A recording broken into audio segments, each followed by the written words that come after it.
evening, everybody. My name is Jason Grady, and I'd like to call this meeting to order. This is the Inland and Wetlands Commission of Monroe. It is the 25th of July, and it is currently 7:02. The first order of business, as always, is the Pledge of Allegiance. Please stand. I pledge allegiance to the flag of the United States of America and to the republic for which it stands, one nation, under God, indivisible, with liberty and justice for all. All right. Next, I will introduce the members of the commission present tonight. Starting on my right is Commissioner Clark Gingos. Next to him is Commissioner Ross Mastroco. To my left is Secretary Lois Spence. To her left is Donna Trzynski, our Inland and Wetlands Coordinator and Inland Wetlands Commission and Land Use Coordinator.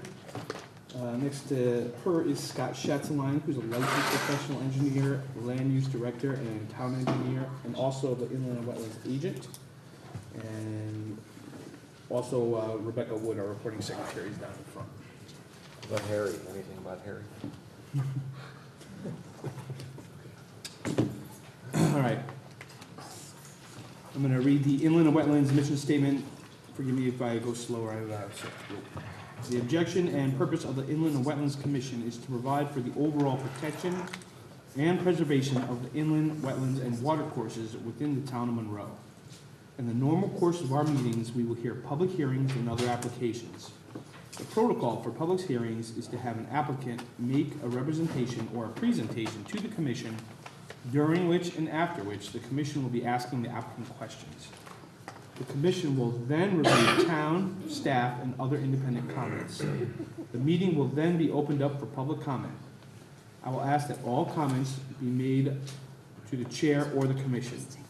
After all comments, pro, in opposition, or of a general nature are made, the applicant will be given the opportunity to respond. Excuse me.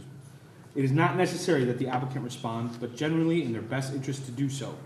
There will be no further opportunity for new questions unless new material is entered in as evidence or testimony during their response. Please keep any and all comments, pro and cons, specific to inland wetlands related matters. Other applications that do not involve a public hearing will follow a similar format, with the exception that there will be no public comments allowed. The meeting follows our published agenda unless otherwise amended. The agenda is up on the front table in green, should anybody have a copy. Is there any changes to the agenda tonight? The only thing I did add, and it's under item 10, Inland Wetland Agent Activities Reports, is I added IAA 2018-18 500 Pepper Street. It's just a review, it's not anything.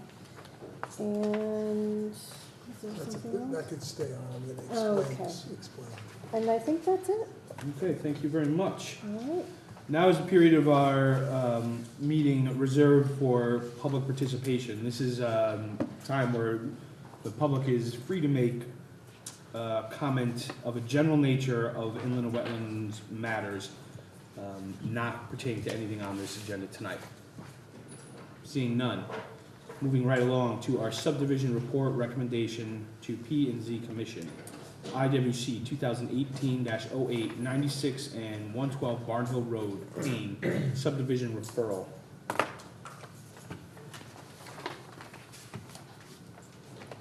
you have a stick drive of the plan? I didn't bring an extra copy of the plan, given that we don't have anything proposed. Yeah, okay. You guys want, I assume you want to see what she's talking about, right? Did I hear that we don't have anything proposed? Yeah, hold on a We second. have, So, Regulated activity. So- Oh, okay, Right. I remember this one.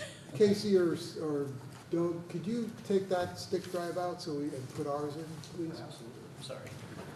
You guys are jumping ahead.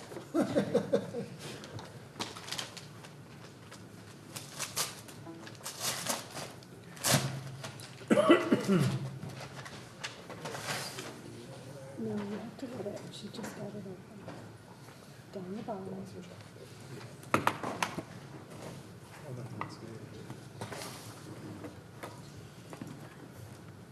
I don't have anything for that one. didn't send us anything. Okay, apparently we don't have it either. I thought we would have it. All right, I guess you gotta proceed without it. That's fine.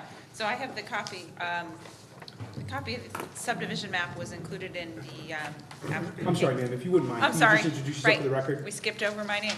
Amy Suchins, I'm an attorney at Hurwitz, Sager, and Schlossberg and Nuff with offices in Milford.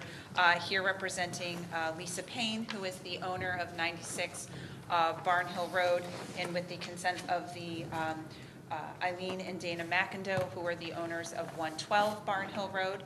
And when you received this application, you'll remember you had asked for some preliminary comments, but this is an application that we have pending for a subdivision. The property, although technically owned as one lot, is owned 96, which is the larger part, and the remaining 10.1 acre parcel, and that's where the pond is located on the property. And then we propose a just over 1 acre parcel that would be the new McIndoe property. So as you might remember from that initial submission, the McIndoe property was purchased and home was purchased in approximately 1999. At that time, everybody thought that it had been properly subdivided. It turned out when the McIndoes came in to find out about doing some renovations and expansion to their house, that it was not properly subdivided, and so we are now in the subdivision process. We received a variance for 2 of the bulk criteria back in March, submitted the application, and so we are here on referral. There is absolutely no work proposed as part of this application in the inland wetland regulated area. There's in fact no work proposed even outside of your jurisdiction. It's simply to create the legal boundary that the property owners thought existed at the time of the McIndoe's purchase of their home. So I'm happy to answer any questions, but like I said, because there's no work involved, we don't see anything that would be of concern to this commission. The one thing that was noted and included on the plan that is before you, as Mr. Schatzline's memo notes, note 9 on the subdivision plan was added to accommodate the request that you made to make a note that any future work, in fact, if there's anything on the McIndoe property or anything future on the Payne property, would need to go through the usual application process if there was any work involved.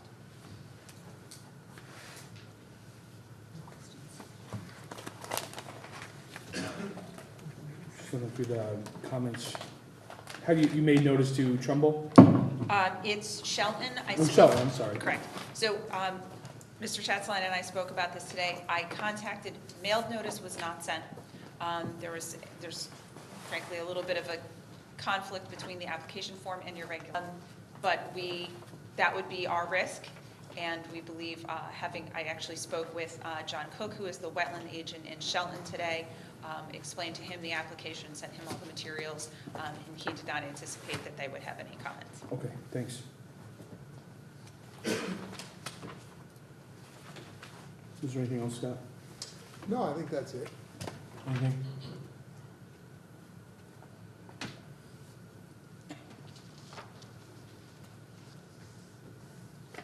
Lois, you good? I'm good. Okay, thank you very much. Thank you. And thank you.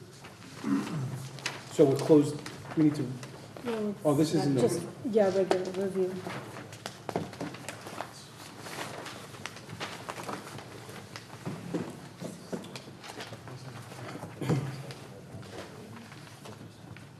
Okay, now you can put that, sorry about that. let the record reflect that Commissioner Keith Romano has joined us as well. Okay, on to regulated activities. There are no regular meetings. Public hearings, IWC 2018-07, 205 Monroe Turnpike. Excuse me. Proposed reconfiguration of 2 existing lots. Lot 1, proposed retail space. Lot 2, proposed multi-use retail, restaurant, and medical. 205 Monroe Turnpike LLC. Louis Regina, member. Applicant, Ray Riggio, representative. Soli Engineering, LLC, engineer. Continued from our June 27th meeting. Good evening, Mr. Riggio. How are you today? Chairman, members of the commission, happy to be before you tonight representing 205 Monroe Town of Pike LLC. We did a full presentation last time. There were the ability to get through most of Scott's requested changes, which Casey Birch will go come before you and take you through each of those. And then basically we've agreed, I think, hopefully we'll be able to close this tonight. I think we've kind of come to an agreement on most of the changes and improvements that we need. There was one last question, I think, Commissioner, you had asked about, Spence had asked about a vernal pool, and also had asked about some reflagging off-site. And Bill Kenny is our soil scientist who's here. If I can call Bill up now, we'll put that on the record. I know you have an amended report, but if we could summarize it to the commission, I think that would be helpful. Sure.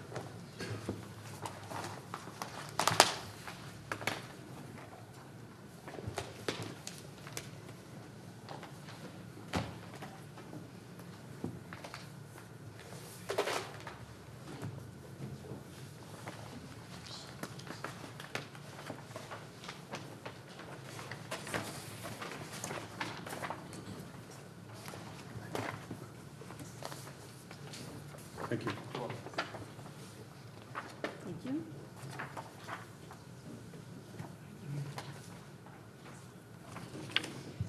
Can I get 2 more for the absent? Thank you.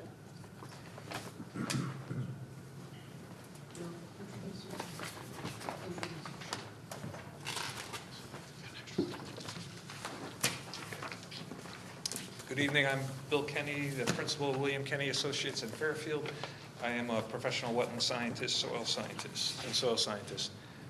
At the last hearing, there was a question regarding this small wetland area in the southwestern corner of the property, and I mentioned that the surveying, as shown on the survey, the mapping didn't reflect what I actually saw out on the site, and that the wetland, actually the boundary is from this corner to there and then down, and this lower end was open. There shouldn't be a line right here.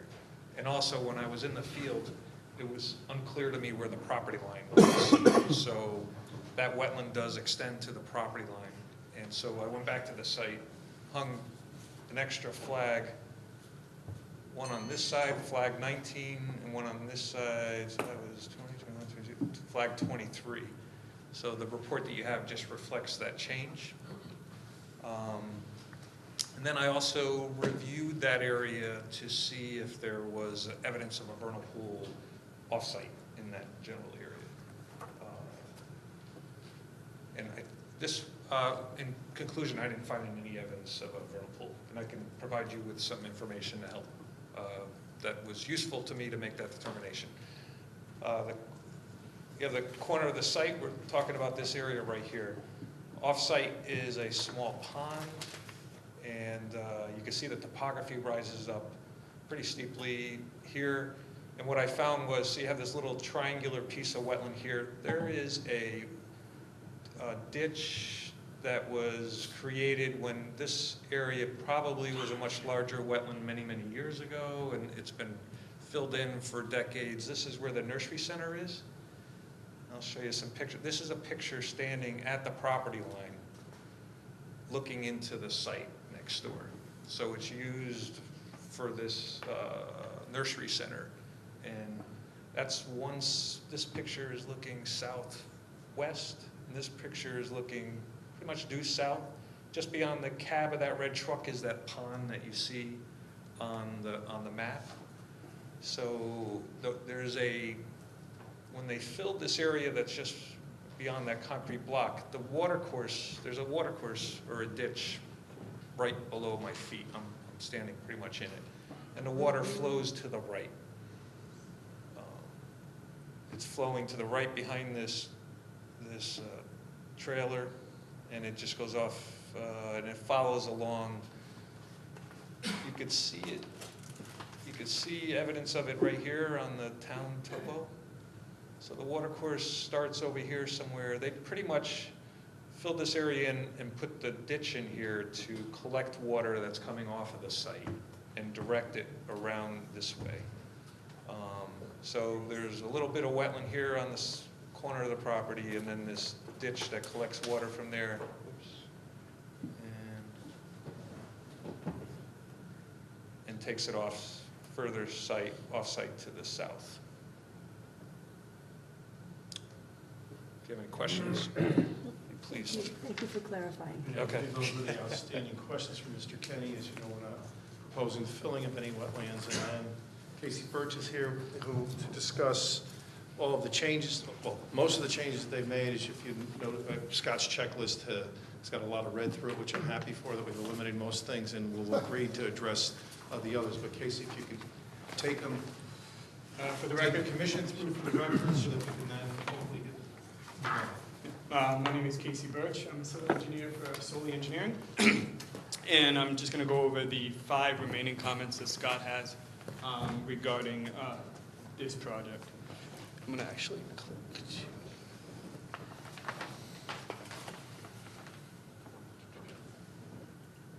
Sorry, I just got to click to the... yeah, this one. Technical survey comment 1A, per response to Exhibit 7, waiting for wetlands to be reflagged.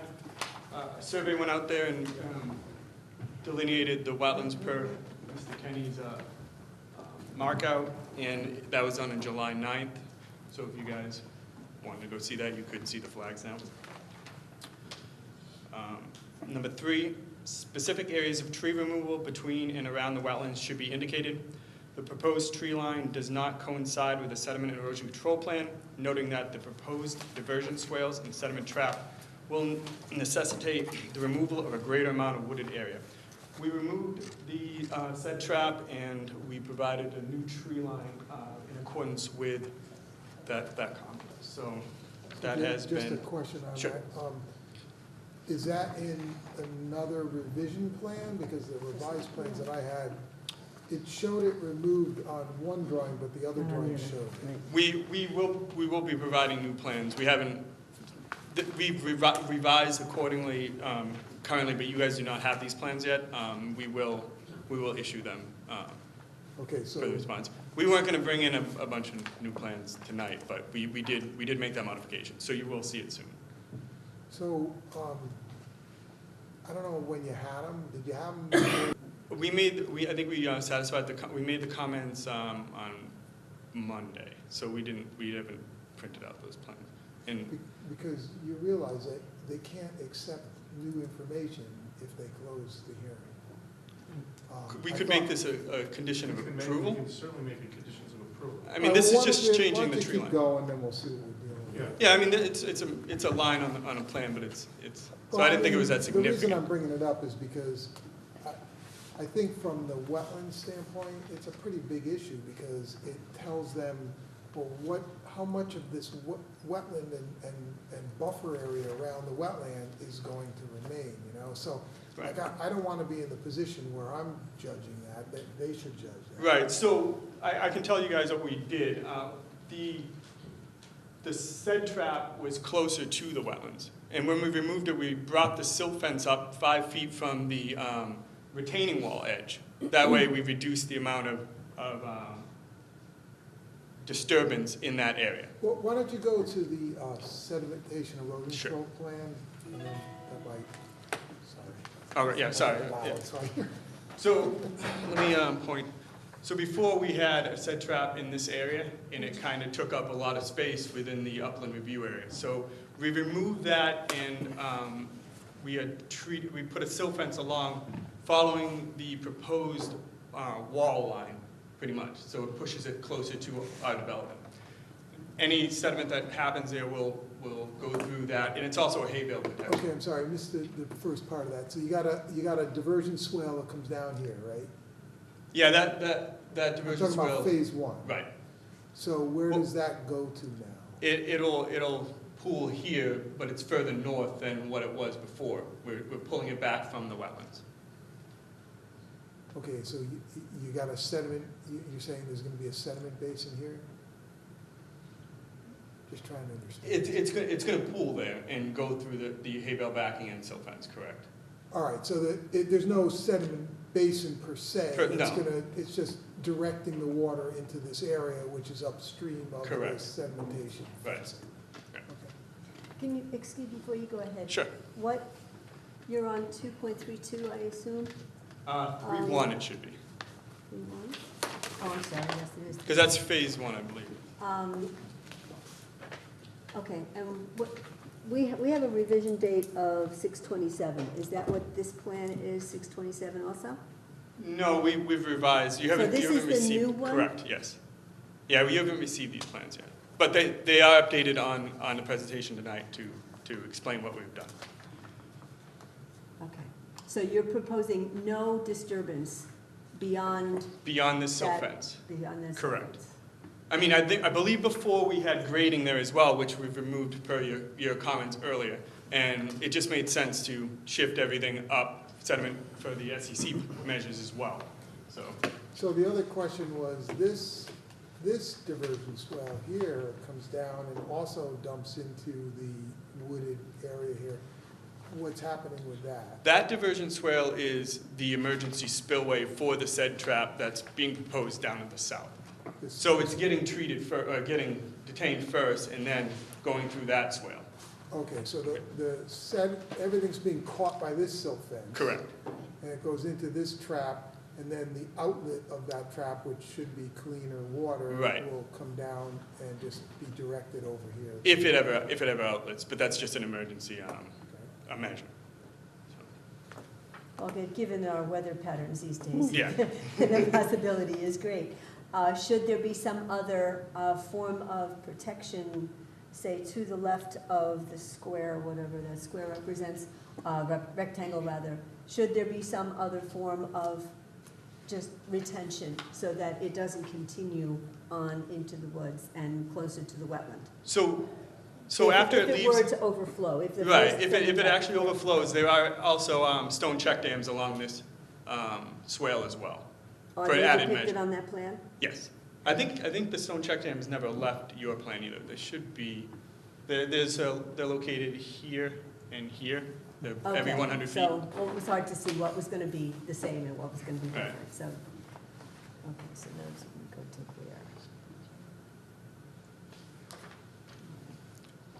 Do you, No, I think that, I Okay. think that answers my questions. So what's the revision date on that plan? we will make it when we submit it. I mean, it will probably make it tonight's hearing. Make it today. Yeah, make it today. Because we're gonna submit the stick, which will submit the plan. That's and- where I was and the going date will with be- this. The date will be reflected. Right. Because So- and I don't know. And you're just receiving You're copies. gonna have to hear the rest of this and decide what you wanna do, but if you do decide to close it, your options would be conditional approval or to reference, this is being submitted tonight. Can they submit electronically? Yes, that's what I was Yeah, just saying. I The mean, they're stick will- presenting it and they could submit it electronically. So the stick, we can only submit copies of what we've submitted tonight, and that would not be adding any information. Understood. So your regulations require that you can require 5 days, and you certainly encourage people to submit things 5 days ahead of time. Understood.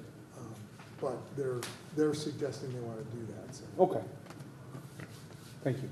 And also, it's good to go through these, and just in case you have any additional comments with these, I would like to implement them on the plan as well, so. E4 layout, manhole 1 and respective piping should be relocated to the paved driveway just off the westerly and southwesterly sides of the building on Lot 1 in order to allow for additional retaining walls and the maintaining and enhancing of existing wetland buffer in lieu of providing a fill slope contingent on meeting zoning requirements.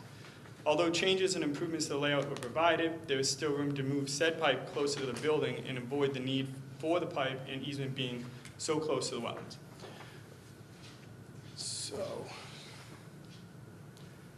So our original layout had the pipe coming through here, and we were approximately 10 feet off from the wetlands.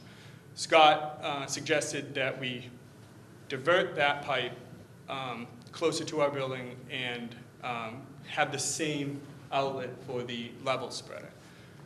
It wasn't easy. There's a lot of pipe crossings, but we were able to make it work, and this will be a change that we make per your new plan. It's a change we've made that we're submitting Right. tonight. Yeah, I mean, That you'll yeah. receive copies of. Right. I just wanted to show the difference of what.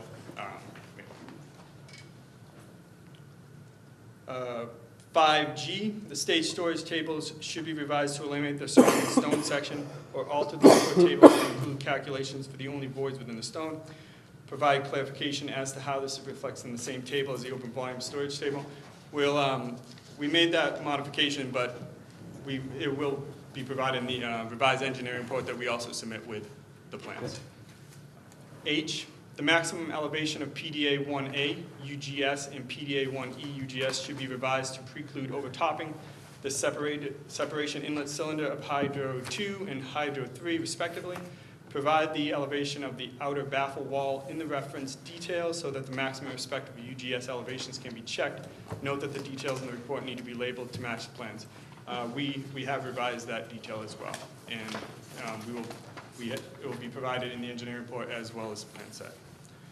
And that precludes the remaining comments. Right, so from the nice part about this is the issues that we talk, we'd like to submit this, the stick tonight as, and the electronic version for the record. We certainly will, if there are additional copies that the commission would request, we will be happy to provide Scott with those, but we would let the record stand as it is. I would hope that the commission would close this matter tonight unless you have any other questions. I think the big wetlands-related issues were the vernal pool and establishing the wetlands.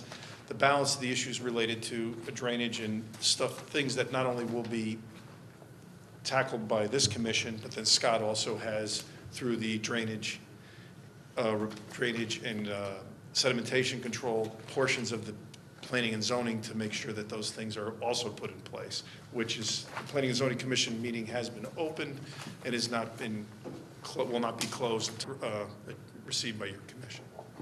So we feel very comfortable that we've presented, certainly from a wetland basis. I think we have a little more work to do from an engineering basis on a, I don't want to say non-related, but not, certainly not directly related wetlands issues, but we think we've addressed Scott's comments in what we've submitted tonight, and we'll provide additional copies of that information to this commission. We'd be happy to answer any other questions. I think, oh, there we go. Surprise. Sure. In that plan right there, you show that the level spreader is accepting the runoff from that pipe.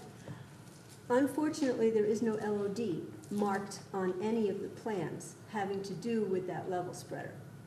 All of the plans show the LOD kind of ending at, going around 3/4 of that wetland, and then there's nothing. So there's no indication that the entire area isn't going to be cleared for that level spreader.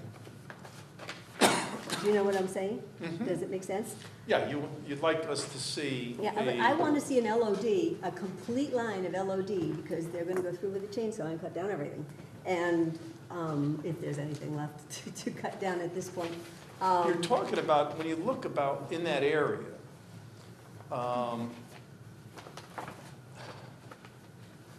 there's, in case you want to come back up, I don't know that there's a lot of room there, to be honest with you. I mean, certainly we can have the LOD follow the level spreader. Obviously, the level spreader area will need to be cleared to design and to construct appropriately. But between the level spreader and the wetlands, I mean, there's no, besides landscaping, is there any landscaping involved in that? There's no grading or any other construction. Can we agree to a condition of approval and say there'd be no limit of disturbance, no greater than 2 feet outside of the level spreader? This way you have a little bit of room, but then we're 5 feet. I mean, you pick what you choose. Say 2 feet is 5 feet, realistic. yeah, within 5 feet of the level, where Five feet's the close. termination of level spreader, I think that would give you the protection that we're not gonna go in and,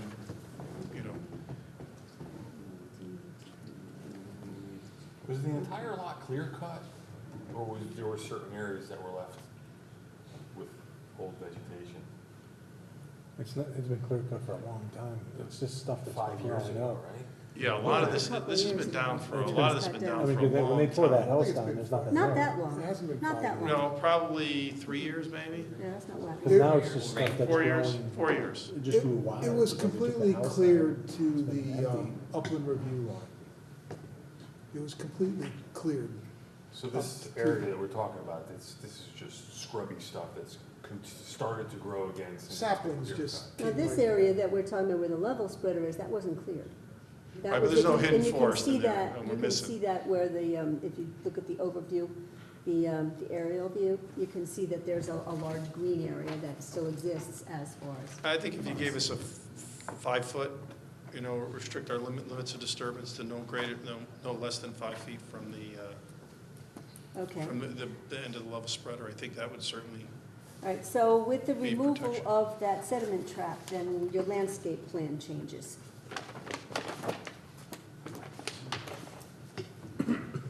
Because you had some landscaping that was to go on down below the, following the LOD, and nothing around the level spreader.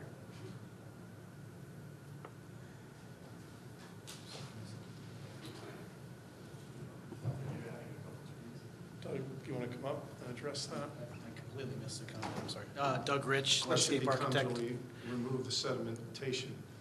Well, you won't need as much landscaping, because We you're could not, still push that stuff up to the base of the wall if that's desired. that would be good. Do we need, is there anything that we can do around the level spreader that, will kind of replace some of the, Right here?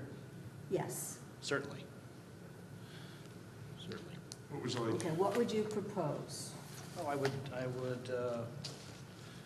maybe some clethra, some blueberries, native plantings that we typically plant at buffers. Do you Nothing- have a rough idea as to how many you're talking about, just so we can have some particulars? uh, It's a 40-foot level spreader. 40 foot? I'd say we could put in probably 15 plants or so of various species.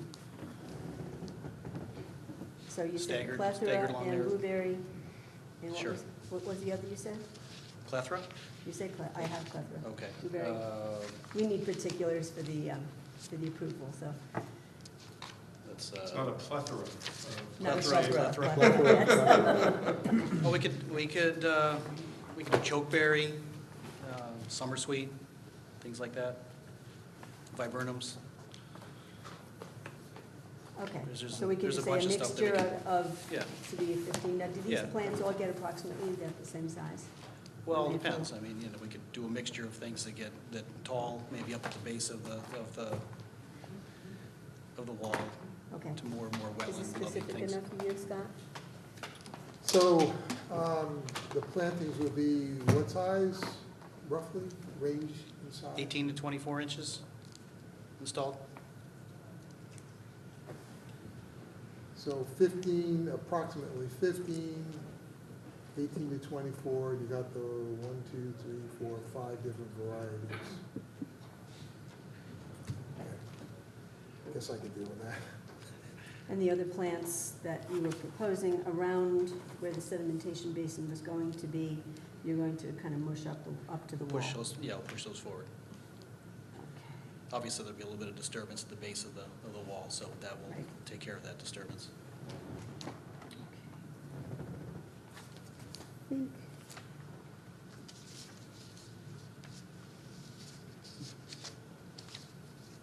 I think that pretty well answers.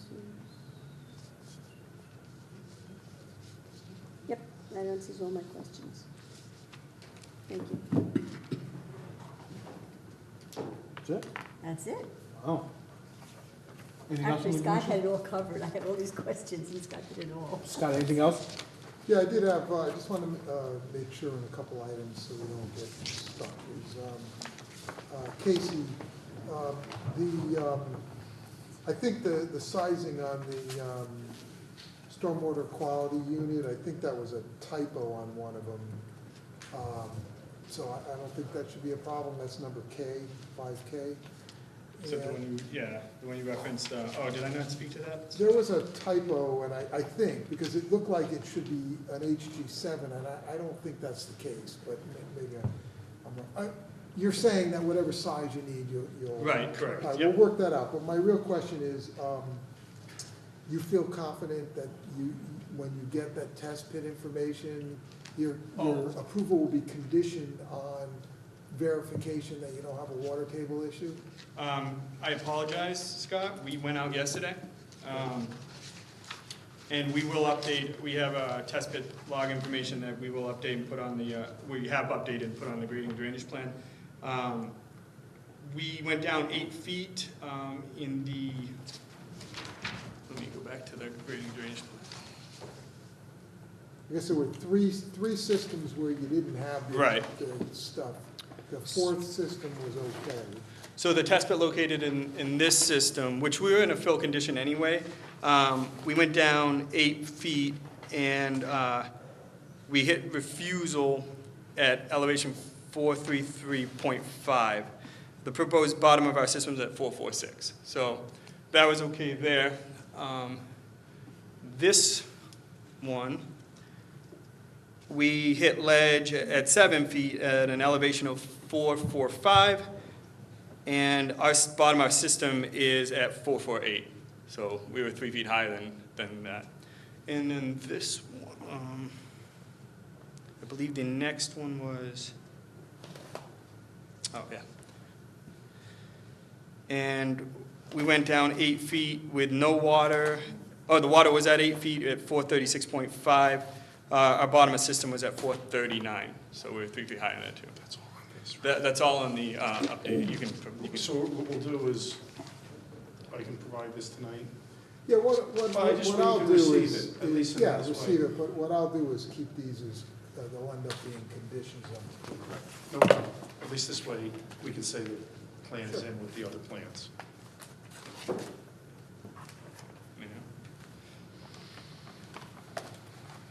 That's it. That's it. The bond recommendation was for $30,000.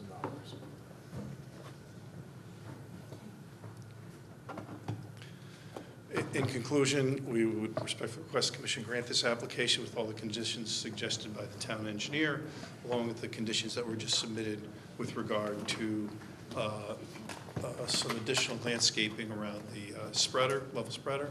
And we believe we don't have any negative impact on the wetlands, and that look forward to closing this hearing tonight and hopefully receiving your approval, and appreciate your time, Scott's extra work, and putting all those efforts into his comments, and thank you very much.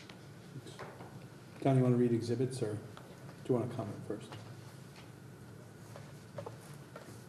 Do I? Do I want to make public comment? Did we decide this last time? Do I do public comment first, or? Yeah, well, exhibits? each time, yeah, the fact that you kept it open, I think you should read the exhibits first. Okay, that was the question. That way the public has the benefit of knowing what they're. Appreciate it, thank you. Okay. If there is any public. Well, we had read up to Exhibit 4 at the last meeting, so I'll start with Exhibit 5, which is a map set, which is an updated plan set for the Town Line Plaza by Solely Engineering. Document dated May 22nd, revision date July 27th. An engineering report, updated engineering report by Solely Engineering, dated May 22nd, 2018, revision date July 9th, 2018. Response to commission and town engineer comments by Stephen Santa Croce, document dated July 13th, 2018. Exhibit 8, photos of the signs posted on the property. Exhibit 9 was updated town engineer comments by Scott Schatzline. The document dated was June 19th, revision date July 19th, 2018. Exhibit 10 is a wetland delineation report by William Kenny Associates, and that document was dated July 13th, 2018. And we will have Exhibit 11 will be the electronic submission of maps as presented during this hearing. And Exhibit 12 will be this town line map 2.21, grading and drainage plan, and it looks like it was. Test pit information. Test pit information, okay. And it was dated, let's see, May 22nd, revision June 27th to town engineer comments. And that's it. Thank you. Okay, so I will open up this public hearing to public comment. Is there any comments related to this application, in support of this application? Or any comment in opposition? Any comment of a general nature? Okay, last chance, sir. That's it. Thank you That's very it? much. So Appreciate you're- it. If I swing the hammer, it's closed, sir. I hope, oh, right, there we go. Close that hearing. Thank you very much. Appreciate it. Thanks, everybody. Thank you very much.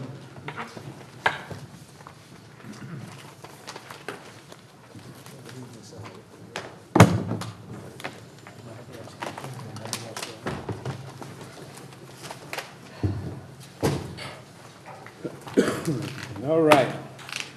Moving right along to our next public hearing, IWC 2018-09, 275 Moose Hill Road, Shavs, single-family home with associated site improvements within an upland review area. This is the opening of the hearing. Do you want me to read the notice? Yes, please, if you wouldn't mind.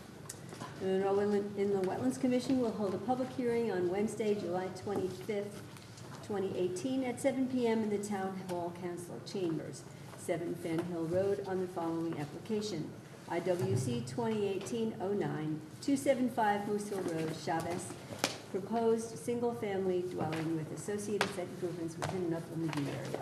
Applications are available for review in the Inland Wetlands Office at Town Hall. A copy of this legal notice dated July 6, 2018 is on file in the office of the town clerk. By Lois, then secretary. It was published twice, July 12, 2018, and the other one got covered. July 19th. July 19, 2018. Thank you, Madam Chair.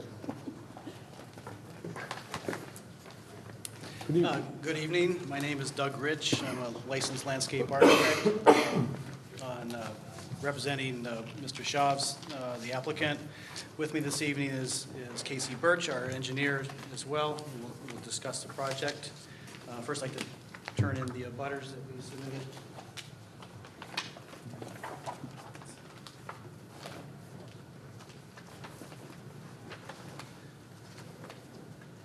Just a quick orientation of the property.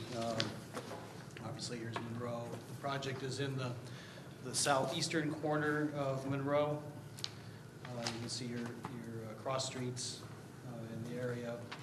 275 Moose Hill Road is on the west side of Moose Hill, sort of between Beardsley Drive, Winslow Terrace, and then High Ridge Drive is in the rear of the property, so basically occupies this area. The plan that you have before you, I'm going to call it version 1. Here we are again. But I apologize. I got a call from Scott about a week and a half ago indicating his concern about safety of the site and the driveway entrance at the midpoint of the site. Basically, this plan shows, the house with a garage at the upper level with a walkout basement below. Scott went to the site, looked at the road, and the conditions of the road are very dangerous in terms of sight line distances. And he suggested very strongly that we relook the site and reanalyze how it's actually designed. And that's what we did. And I'm going to show you that tonight. It doesn't really change much of our approach to the wetlands and how we deal with the wetlands. However, the house is completely different and our approach is completely different.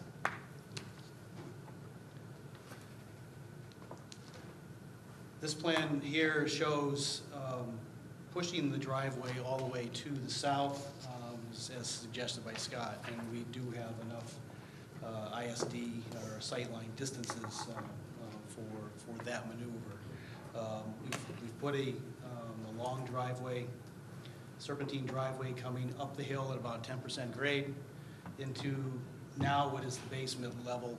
The garage will enter under the basement. Since we pushed the garage under the house and made the footprint a little bit more compact. Differences between the plan that you have in front of you and this plan, we just go through some of the items.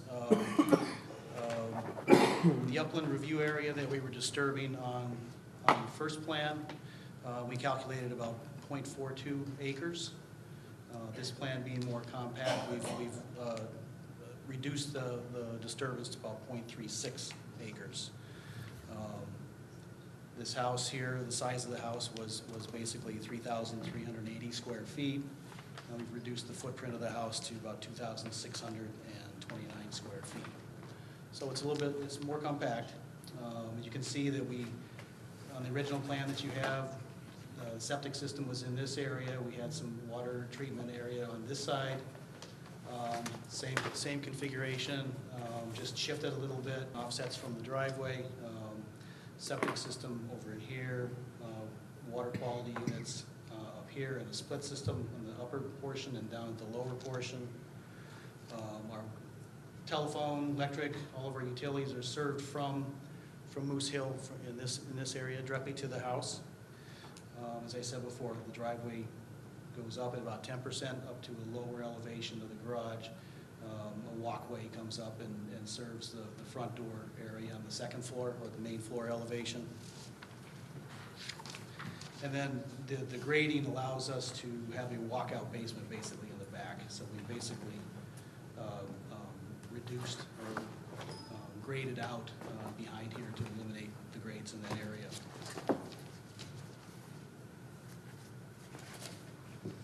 As I said before, this is a very simple plan, very simple wetland buffer plan. The wetlands are in this area. Majority of the wetlands are off-site, and I know on our plan we say that there are 0 acres of wetlands on the property. Well, in all actuality, there's basically 24 square feet of wetlands on our property, and you can kind of just see where that just sort of comes in this area here, but it's not even calculatable about in terms of acreage. Like I said, very simple plan. Existing wetlands are along on the other person's property. We've planted a mixture of native plantings at the toe of the disturbance. You can see this is the grading for the septic system. So we've placed the grading or the plantings at the toe of the slope. A mixture of blueberries and clethra and things like that, along with a dogwood tree here. The existing, we're proposing to keep this or maintain this woodland edge over here and just plant basically underneath the canopy of the trees in that area. We've also, what I've done in other projects in before you is we've created these mulched depressions for the nitrogen fixation and to try to capture any water that runs off from the lawn areas. Not a lot of lawn area that proposed in the property. It shouldn't be a really big problem, but whatever does make it into these 2 depressions will be treated for the nitrogen. As per your regulations, we've also specified your wetland markers with your placards that they purchased from or obtained from the Inland Wetland Department on the wooden posts at 50-foot on-center spacings. And I guess the only thing else I can say is with regard to invasives, didn't identify any invasives down there, but if there are, we'll take care of them in the standard way, either through manual means or through a licensed herbicide applicator. With that, I can pass it on to Casey. He can talk a little bit more about the items that drove this design in terms of utilities and those type of controls. For the record, my name is Casey Birch. I'm a civil engineer at Solely Engineering. I'm just going to go through roughly the existing grades and what they do right now. These sites is pretty much split in half drainage area-wise. The northern half here flows to the eastern property line, or to the southern property line, to the wetlands, and half of the site drains off to the neighboring property over here. Oh, sorry. We're proposing to kind of maintain the existing drainage patterns in that respect, where we still have roughly half the site draining towards the wetland, so we didn't take any area away. And then the rest of the site will drain down towards the southern property line as well. It will be collected through the driveway, and a large portion of the front, I guess, lawn area will be collected through a yard drain and brought into an infiltration basin and then discharged to the south. The roof is also collected and into infiltration basin and then discharged to the south over here to provide, the roof water will go to the wetlands. Now, we have underground chambers. This is actually kind of an overkill design right now. I wanted to get the commission and the town engineer's recommendation on only providing water quality volume, or do we have to attenuate for all storm events for residential housing? The way I've been treating individual residential development is just the water quality volume or the 1 inch, water quality, Right. or the 1 inch, which is very close to that. So that design is not imposed here. If we were to implement that design, this would get reduced drastically, and we'd be pushing back away from the property line, as well as this underground would be reduced as well. And we will definitely, now that I have that clarification, we will definitely have that revised when you guys actually get the final plans. So that's the typical, that's the stormwater in a nutshell. The SEC measures, we're providing a sill fence with hay bale backing around the southern property line to capture all of the proposed work that we're doing. And Doug mentioned earlier the utilities. We're connecting to a utility pole in this location for electric and telecommunication. The water line will come out the southern end and tie into the existing 12-inch main on Moose Hill Road. And the sanitary, we're coming out towards the southern end and through a 4-inch line to a 1,250 gallon septic tank, and then that will be discharging through another 4-inch line to a couple distribution boxes, and then to our leaching field, which is about 194 linear feet. The septic was designed to accommodate a 4-bedroom house, and was designed in accordance with the Connecticut Public Health Code, specifically the on-site sewage disposal regulation and technical standard for subsurface sewage disposal systems. That was a mouthful. Yes, it was. So that's pretty much the engineering. If you have any questions regarding that, will definitely try to answer them.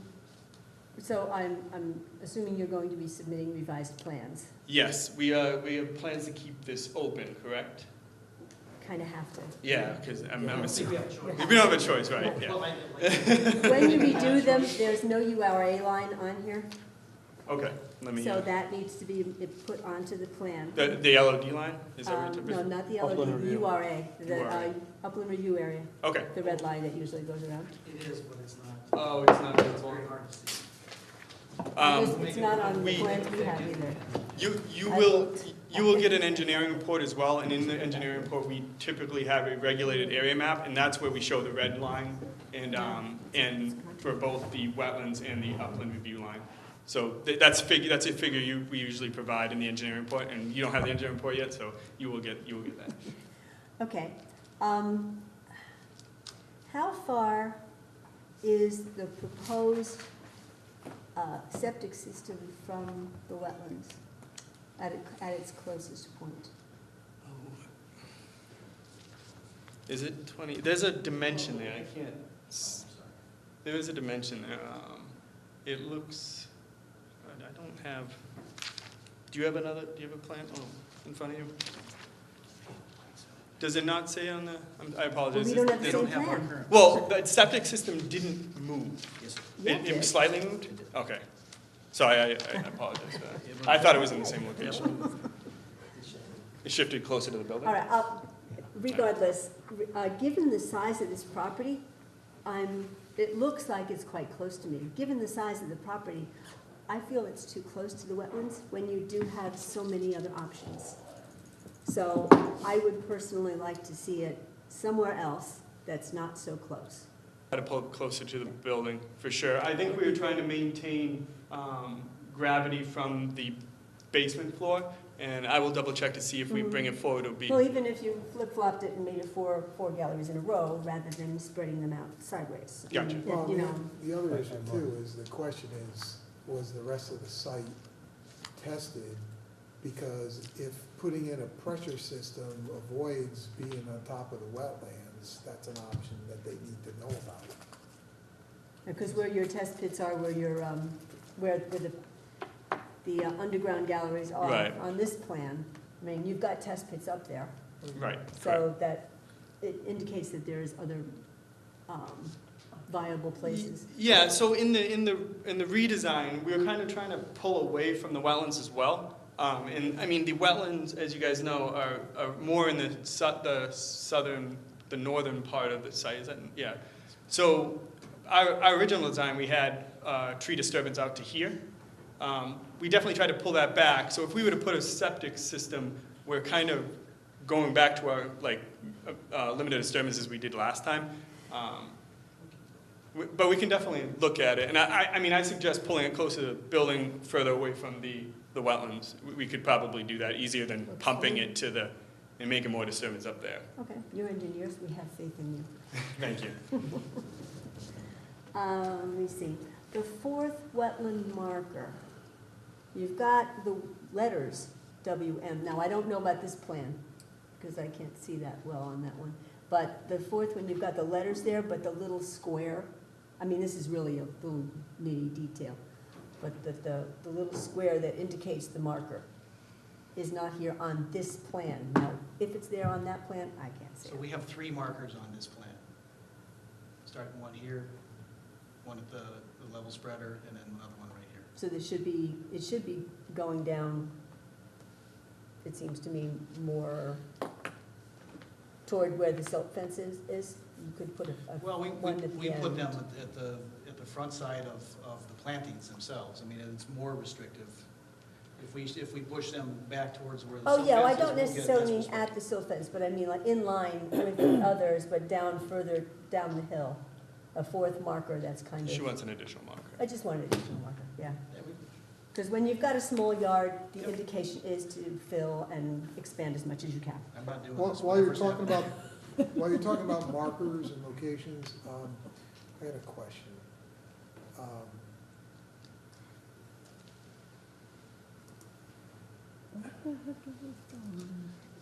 So, typically, the markers are put at the edge of what you're gonna allow as, what you want them to allow as the edge of, future maintenance and lawn area. Sure.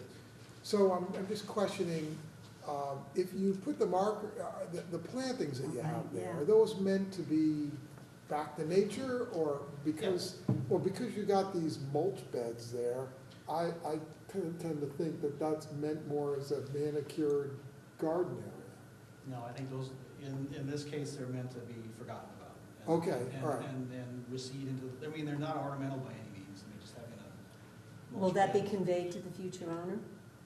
It could be, sure. I mean, they're behind the plantings, so ultimately the plantings grow up and fill in, and that becomes, Yeah, because I guess that is just something you need to clarify in the end, because that's been a problem. People don't understand that means that that's the limit, you know?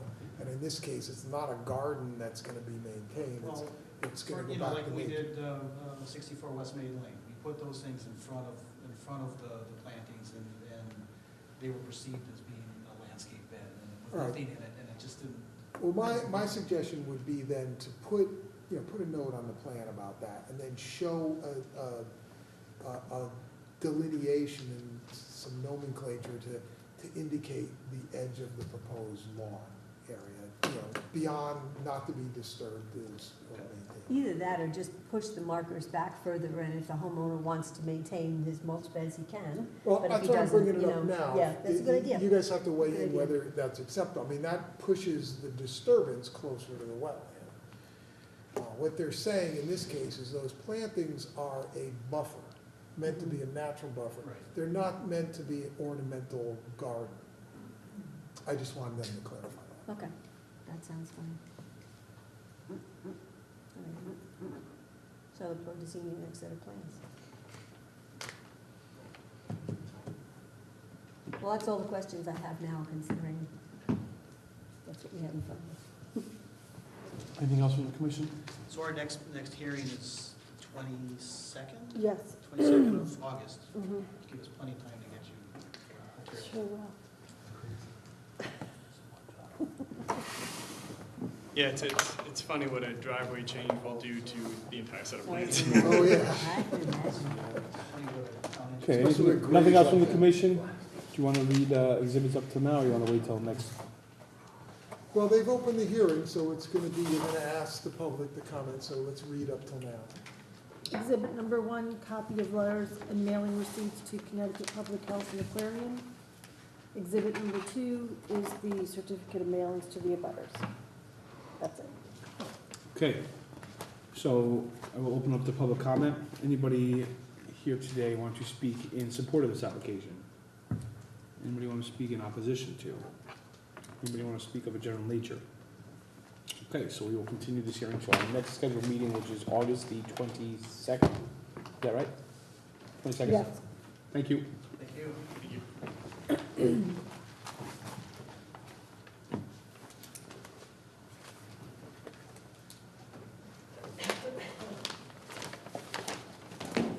Now, copy this on Yeah, Yeah, you just put it onto the desktop.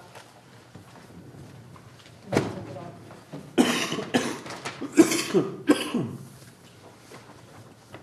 Okay. So that, excuse me.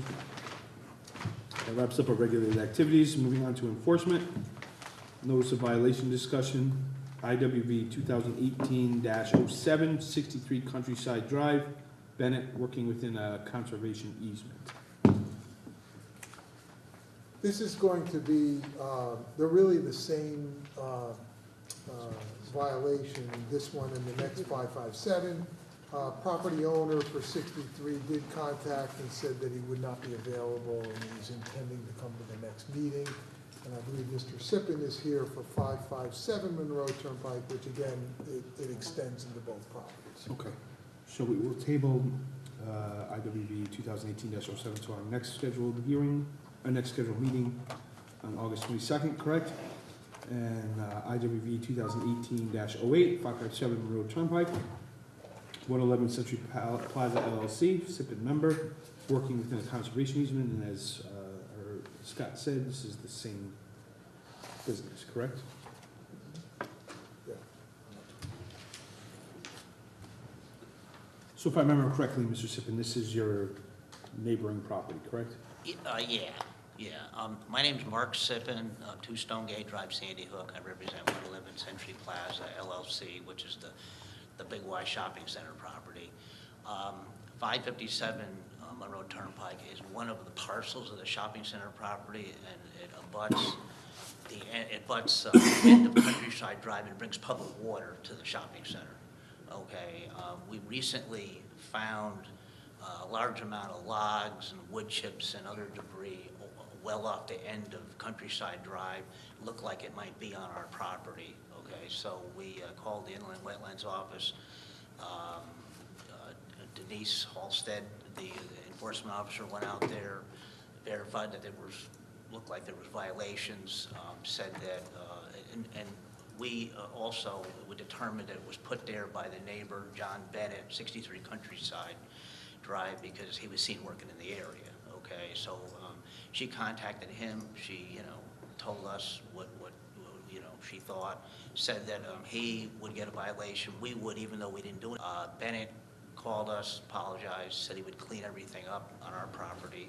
And as far as I can tell, looking from the end of Countryside, it's all been cleaned up. Okay. Okay, and then I guess he has some other violations on his property, but I don't know anything about that. Okay. So you guys may recall that you saw the report, this is the sketch from it. Right. So here's the cul-de-sac of the road, the driveway comes in this way, and it was this area in here that some activity occurred. So, That's behind Big Y? Yeah, Is that what it is? yeah, it's like at the right rear corner, you know, the property. so really, I think Really, we're waiting on the seeing key Mr. Bennett. person you need to talk to is the property owner at 63 Countryside. Mr. Sibbin, you say you've been up there and he looks like he's cleaned some of the stuff up? Yeah, I didn't actually walk in there. I originally walked in from the Big Y side of it. Sure. But I just drove there. I haven't been there since, okay? I just drove there right before this meeting, right to the end of Countryside, and I mean, it looks all clean from there, but I didn't go Okay. into the woods. Yeah, he contacted Denise, and apparently he took away the debris, the equipment, the things that were on the land, and we asked him not to do any excavation. It looked like there may be some fill in that area, and that's something that you need to talk to him about and to determine if it even needs to be removed. I don't even know at this point. So we told him not to do any more than that, just take away the obvious, The wood and the wood and the pallets and excavator, the yeah. equipment. Okay. Okay, so with Mr. Sippin, we're just waiting to hear from Mr. Bennett then. Yeah. Yeah. I mean, All right, thank you, Mr. Sippin, for coming. Thank I you. appreciate you Thank waiting. All right, there's no remediation submissions. We're moving on to application hearing determinations. 1161 Monroe Turnpike, Nita, I'm sorry if I said that wrong, applicant J. Edwards Associates LLC, engineer, proposed single-family dwelling with associated site improvements. Okay, I'm proud of myself tonight because I actually did the review comments ahead of time. That doesn't usually happen, but anyway, I handed those out, everybody should have them. And so this application is,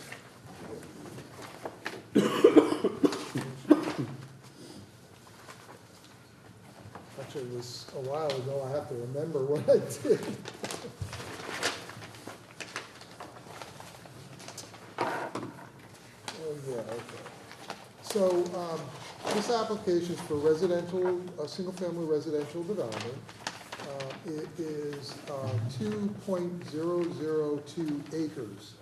Wetlands on the property is 0.08 acres. Upland review areas are 0.96 acres. They are proposing 0 acres or 0 amount of wetlands to be altered, and an alteration of 0.15 acres or 8,703 square feet of upland review area to be disturbed. Again, it's a single-family house, and the closest thing to the wetlands is they're proposing a serpentine style or layout driveway in order to meet the maximum grade requirements.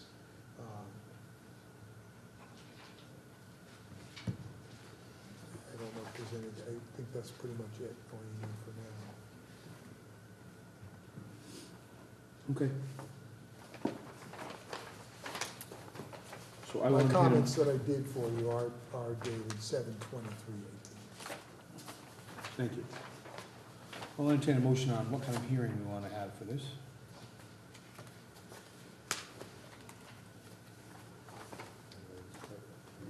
First time I've seen it. Okay. She's just reviewing. Oh, Yeah, but Needs a minute. I wasn't able to get my packet earlier.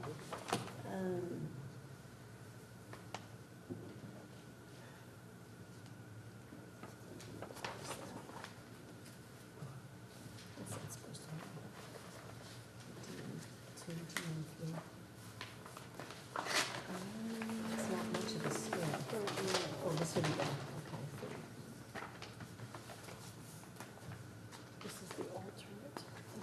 alternate. Yes.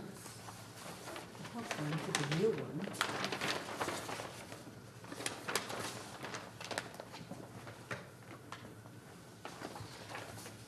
I move we bring this to regular hearing, I have a regular motion, meeting, sorry. I have a motion by Commissioner Spence to move 1161 Monroe Turnpike to a regular meeting. Do I hear a second? I second. Second by Commissioner Masterrocco. All those in favor say aye. Aye. Just Any a opposed? question on it was, one of the comments, just your standard comment, no reason more than not for, commission needs to indicate whether wetlands assessment is needed. I can kind of anticipate what the answer is going to be due to what you just picked, so.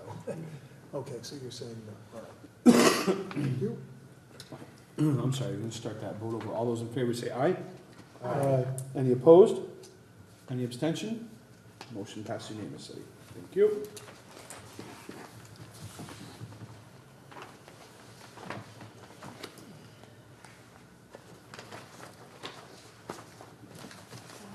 What's this?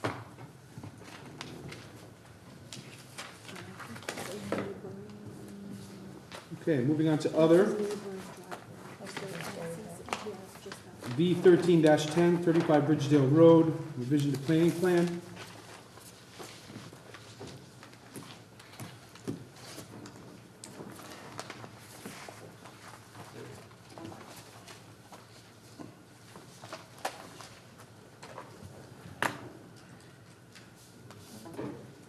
Good evening, Matthew Pop, landscape architect, professional wetland scientist. I prepared the original wetland restoration plan for this site.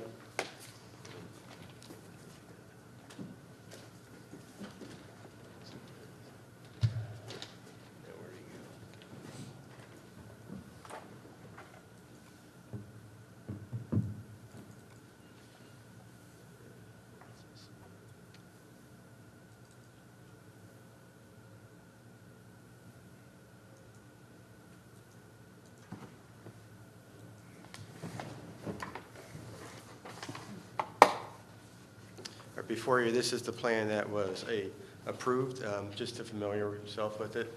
Ridgedale Road's here, existing house, the barn here. The rear property line is right here.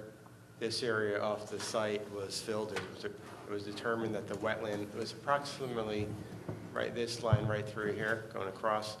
And this area right here was restored. The fill was taken out. And up here, the upland bordering the wetland, the fill was taken out. I have some photos of this area. This is when the soils are taken out. You can clearly see the original soil here. It's dark material. There's roots and the sandy material up on site was the fill area, the fill soil. I was glad to see there was no construction debris or anything like that. It just looked clean. There are some large stones. There's a couple of boulders that were present.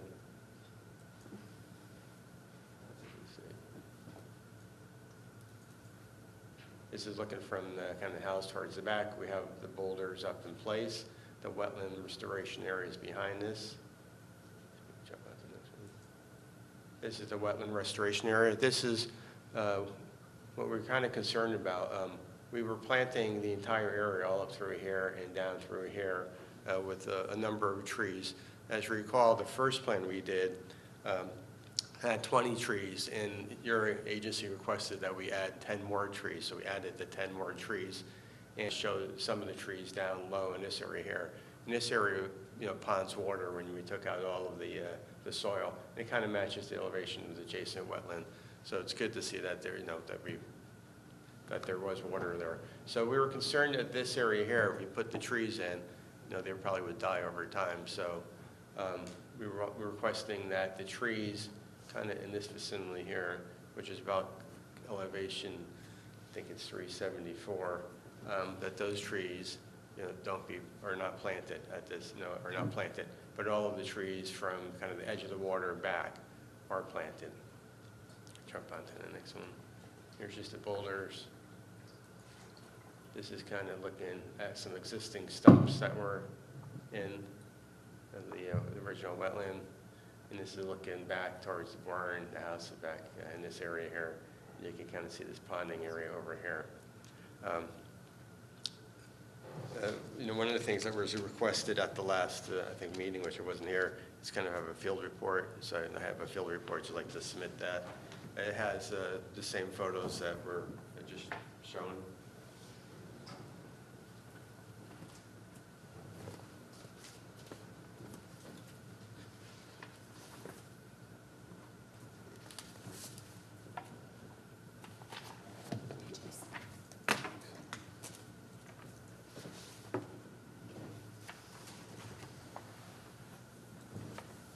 So this is kind of this was the original plan that we did. You can see that elevation, the low area down here. I didn't have any plants, any trees in that area down here, or actually any shrubs. I kind of thought that area would just be allowed to revert back naturally to a wetland. And then this is the plan with the 10 extra trees. You can kind of see that they got kind of pushed down in a lower area. Again, the problem is that I think that you buy the trees from the nursery, probably be red maples. They're not, even if they were grown kind of in a wetland condition, they're not adapted to it being planted in standing water. So again, we just wanted to request that these trees from this contour down are not planted, but the remaining wetland buffer are planted. I think you requested at the last meeting at the site be seeded. It wasn't seeded yet. We kind of want to get the shrubs in first and then plant the trees, the woody plants in, and then seed it. If you seeded it before the woody plants went in, you probably would have to reseed it again once those plants are in. I didn't observe any invasive or non-native species in the wetland area here. Along the perimeter by up here, there was some Japanese knotweed.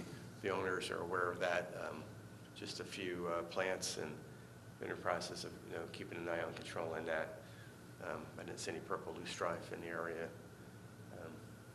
So I guess we're just requesting at this meeting that those trees at the lower elevation are not.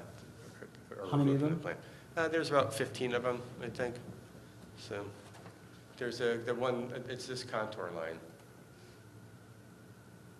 from here down towards the wetland. Is there standing water going into the wooded area that's wooded? Yeah, it's a swamp. It's there. Yes. Yep. What type of plants are in there? There's red maples, willows, but those plants probably maybe formed or germinated on hummocks, and grew from that area, grew that way. It's not a seed falling in the water and it's germinating. So over time, sedge in there and all that. yeah. There's some winterberry, the high bush blueberry. I wouldn't recommend planting the blueberry. It'll probably get chewed or nibbled on. But if it comes naturally, I think that would be fine. Well, there must be something else that can withstand standing water. Well, the one plant that does, not a tree, but a shrub, is a button bush. You could plant that in there. That's kind of like the one. But spice bush, does that still survive? I don't think so. Usually you see spice bush growing kind of on the edge of the wetland, just below it. Sometimes it creeps up above the wetland. So spice bush is like when you're walking through a swamp, not really. But if you're walking in a swamp, it's usually winterberry, high bush blueberry. Those are like the two dominant ones, and clethra maybe on the edge. But again, those plants aren't really, when you buy them from the nursery, they're not adapted to standing water such as this. It's probably 6 inches deep. It might even be deeper today. Now, this was done your assessment was done July 24th, so that was very recently. Yesterday, yep. And we've had a substantial amount of rain, so I'm thinking that this might dry up a little bit more during normal times of the year. This happens to be a particularly wet summer. No, I hate to leave it just nothing, because if it does dry up, then we've got this massive expanse of mud Mhm. that has nothing in it. Well, I So, think that, you know, if it did dry up, I think there would be something would germinate. Usually wetland areas germinate pretty The quickly. Japanese knotweed. Yeah, well, that might, I'm not worried about that in a wetland. I'd probably be worried about that, you know, around the edge from here back. So, If there's water there, why not some hydrophytic vegetation in there? so, but, you know, again, we're just talking about like the trees we're trying to get removed. But if so- you remove so- the Well, if we're gonna trees- remove the trees, we wanna replace them with So, something. I So, mean, you want some kind of cover, don't you? I do. yeah, but no, again, wetlands, you know, they restore by themselves pretty quickly. What about a suggestion of, like, splitting it? Take half of those trees, more densify the areas where they would grow, the higher area. Take all the shrubs and integrate those for more density, and then just let nature take its course in the back. So, Because it's gonna spread in from the undisturbed wetlands, in the back, it's just gonna, yeah, there's a propagate seed over. source there, whatever's growing, whatever likes the condition. so. You know, the other option is, you know, you could, which I wouldn't want to do, you know, well, you could kind of create small mounds in the wetland and plant on the mounds, but that's kind of, you know, fully, so. But the wetland itself, though, you know, it is a swamp. You know, if you walked in it, probably any time of the year, you're probably, you know, ankle or knee deep in water, so.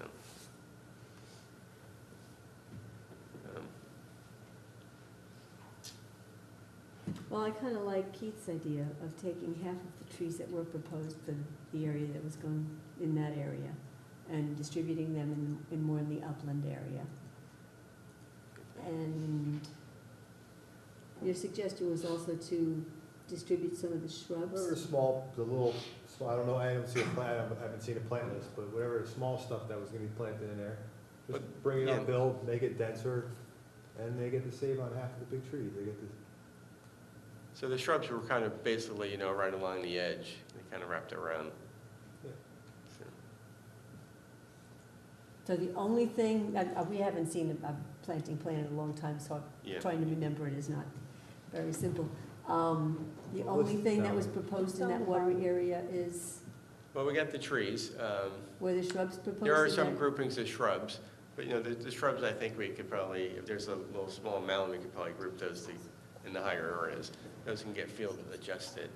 But it was kind of the trees that we're concerned about. Mhm. So, because there's a good number of trees on this plan, you know. So I was You kind of said hoping. 10, right? No, there's 30. I was hoping that we would, you know, 30 altogether and 10 there's in the 30 middle. altogether. You guys can see the planting plan in the lower right, Plant list, right, yeah. the plant list. You can see it. So if there's any Or question, you can guys. enlarge it. So, it's about 14 or 16 that are in there. below I just picked this, you know, trees in here. So, but, you know, maybe the best thing is maybe just go back to the kind of the original tree count. Thank you. You know, and go back to the 20 trees.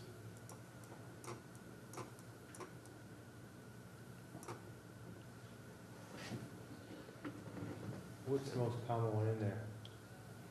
It looks like it's hard to see. Which ones?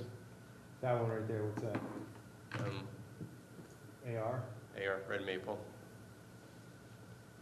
You know, the shrub was classified right here. These are the double circles, swamp white oak, MP, bayberry over here. Those are out of the area that, Yeah, the area in there. it's this contour right here, 374. Yeah. So, And then what are those shrub, what are the LBs? that's the spice bush.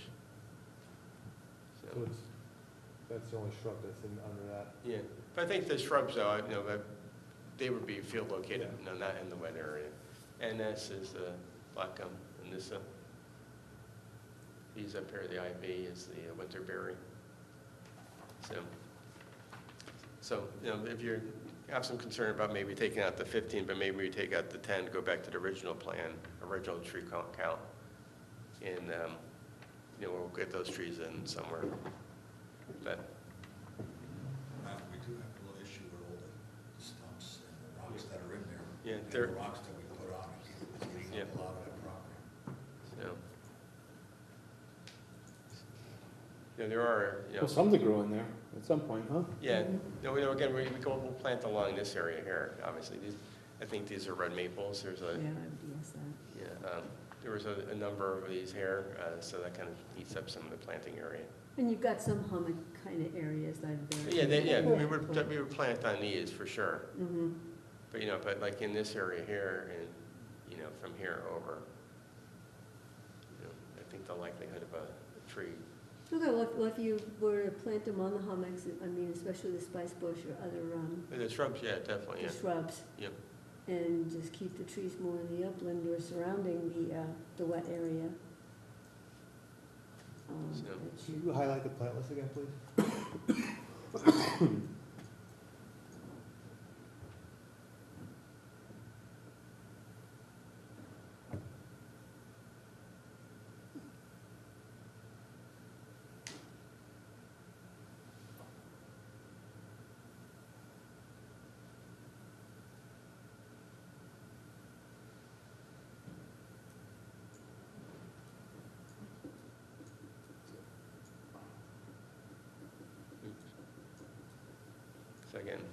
So we're hoping to kind of, because it is pretty dense. These are probably maybe 25 feet on center or so, which is about the right spacing for a deciduous tree. Here, they're denser.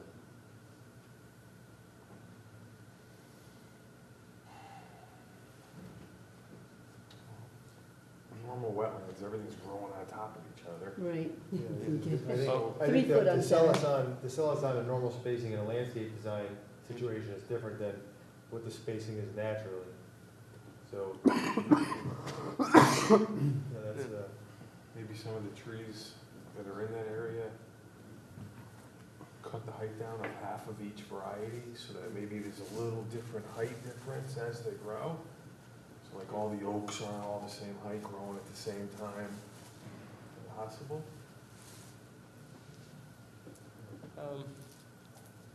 Yeah, we could do that, but again, the trees that we're proposing, they're not all that big in size that are going in, but I just kind of thought that the right spacing, as talking with the landscape contractor and looking at, being out there, that we thought the quantity should be cut down. Like, if you took out this area here, I don't think you would ever, propose, 30 trees in this area. No, you could easily replace 10 of those in that area. I mean, but like Keith and Ross were saying, in a natural condition, they're more like 5 feet on center. If you think about it, they're growing literally on top of each other. So densifying them a little bit would not harm. This isn't supposed to be a landscaped, estate. It's supposed to go back to a woodland. So we put half of the trees that are in there and distribute them among the upland? Or what do you think, Ross? You're a landscape guy. Yeah, I mean, wetlands, everything's growing on top of each other. You're not trying to make a park here down the road where everything is looking like it all is separated properly. No, but, over time though, these probably same trees types are going to seed in naturally, and it will fill in, especially the red maples. So, Show me again the contour, please, that we're talking. 374 right here, more or less. This tree comes down through here, it wraps around. So it's mainly this area that is that wet area. Okay, so if you took some of the ones that were in the wettest area and put them along the contour, got them out of the deepest part of the water. Yep. And filled in some of the gaps, so to speak, and put the rest of them up in the upland area. then you wouldn't have to worry about anything drowning. And hopefully nature would take its course there. And the upper area would be a little denser and more like what was there originally.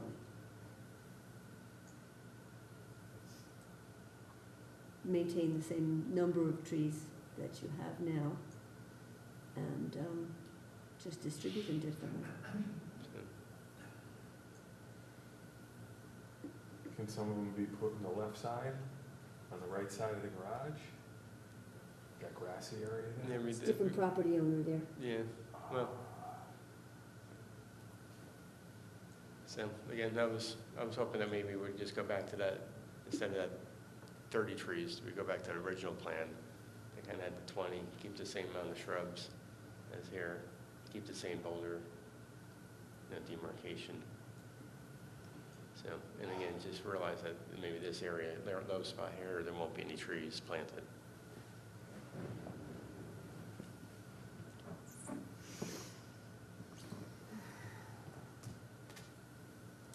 No, I stand with what I was thinking. Keeping the same amount of trees and just redistributing them. But that's, it's up to the commission, the rest of the commissioners as to what they think.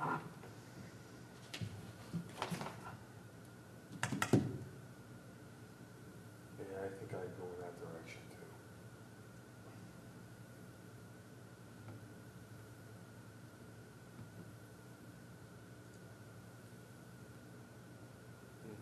A few of the existing boulders have been. Now that's in the upland area, right? That's right on the edge of the wetland. No, I mean on the upland compared Oh. to the water area. It's not in the swampy area, yes. Okay. Yeah. So, good to see the original soil. Nice dirt. The soil conditions aren't the most ideal for plant material. It's probably gonna lose, I don't know. Well, how deep is 8% that? Some stuff. Yeah, how deep is the soil that's still there that isn't wetland soil? Because it looks like it's kind of deep. Over here? Yeah.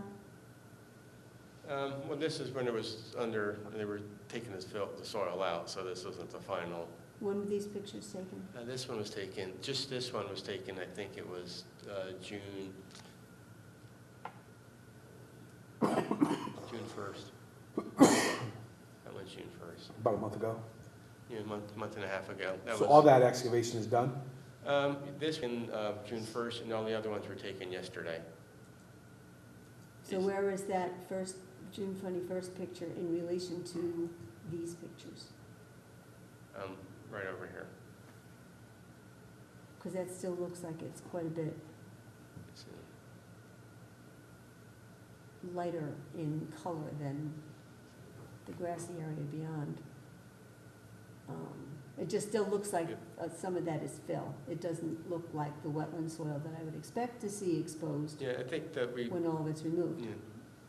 And I think we established like the wetland line was, through this area here and not beyond, not up in this area up here. But the upland was filled too. So the upland was disturbed, correct. By how much?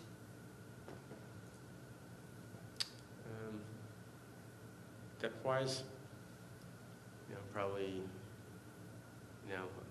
up to probably 18 to 2 feet maybe, inches. And where is it now? The soil, Mm. off-site. All the soil. What's the question? All of the soil was taken About how off the deep is site. what the remaining fill in the Yeah. upland area? All the soil was taken off-site. Yes. Let me go back to that plan. So wait, there was none of that fill was removed out of the upland? No, there was quite a bit. Yes, we had, it was like gravel on top that was all cleaned up. Some of But it the was, soil, some of it was placed over here because we actually filled this area because there was a cut area. And there was a little bit of erosion in the back because of the steep grades. So some of this soil got actually placed up in this area here. And then it gets graded down. So this original restoration, required an as-built, those contours are not meant to be hard and fast. They were meant to be a guide to show approximately what they were shooting for. And the idea was that, for instance, that 374 contour there, here, was, they were shooting for that. And it really depended upon soil scientists when the material was being taken out, that he used his best judgment to get as close to that contour and as close to what he thought the wetland conditions were. So in the end, we're gonna get an as-built that shows what they achieved.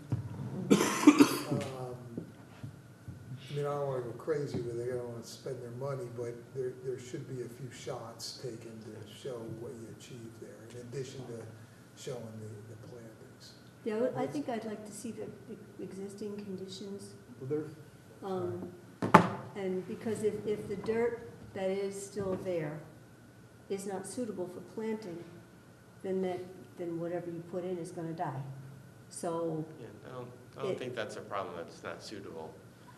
well, some of that, some fill dirt is not exactly, Yeah. Well, the question is, great did stuff. you excavated material out of there? Did you put topsoil on the uplands before? Yeah, has that been Well, done? usually we're, Some of the topsoil in place, we want to wait to do the planting before we. Yeah, okay, so the answer is you haven't done the topsoil work yet? but some of these seed mixes, in the upland areas actually do better when there's not topsoil. Like we want like little blue stem growing. It's a plant that doesn't do that well in topsoil. The existing topsoil layer wasn't stripped off originally, right? Or was it? I don't know. Well, you see all the dark spots underneath the fill, that was the existing. Yeah, that was the wetland Well, it for must have sure. been, unless you stockpiled it. Did you stockpile topsoil somewhere? Yeah. Okay, so the topsoil was removed. So, I don't know about you guys, but I was typically on a restoration project, topsoil, you reach your subgrade and you put topsoil down. He's indicating that you haven't done that yet, so No, but he's indicated too that will be done. that will be done, right? So that, And then- you gotta bring topsoil in and then do the upland plantings. So to bring you guys back to. All right, so I think the question that we're facing here is, Number of trees. you would like to lop off 10 to 15 trees in that weather area. Correct. And the consensus I'm hearing from the commission is we're not very comfortable with that. So I guess what we need to decide as a commission is what are we comfortable with? This amount that was agreed upon when we did this plan a few months ago? Or what he's proposing now, 10 or 15 less, or somewhere in the middle? Because from what I'm understanding, from what I'm hearing is that I don't think that we're comfortable with thinning the tree herd here by 10 to 15 trees. So where are we moving? I I recommended half. You recommended half? And, okay. Just move them, like we were saying, move them to the upper, more closer to the upper area. Just move them out of that, Yeah. that area with I standing mean, I water. can work with, like you said, half, but not taking out all of them. That's and- fine. So, Where do you stand? I think that, if I remember correctly, they originally came in with 20 trees, we added 10 more for a reason. There's town property. Right. So, I mean, I think that we can meet somewhere in the middle, do half the trees, but add a couple more of the shrubs around that wet area.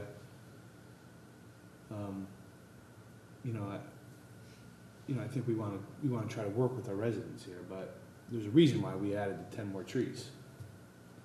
And just because there's water doesn't change those reasons, right? well, So we're just still getting 7 or 8, you're getting with my proposal, you're still getting 7 or 8 more than the previous plan, original plan. right? Yeah, but the original plan was not accepted.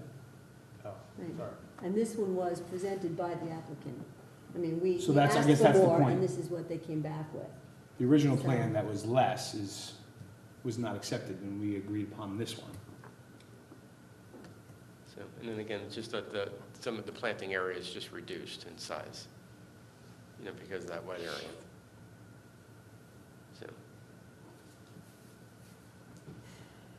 Okay.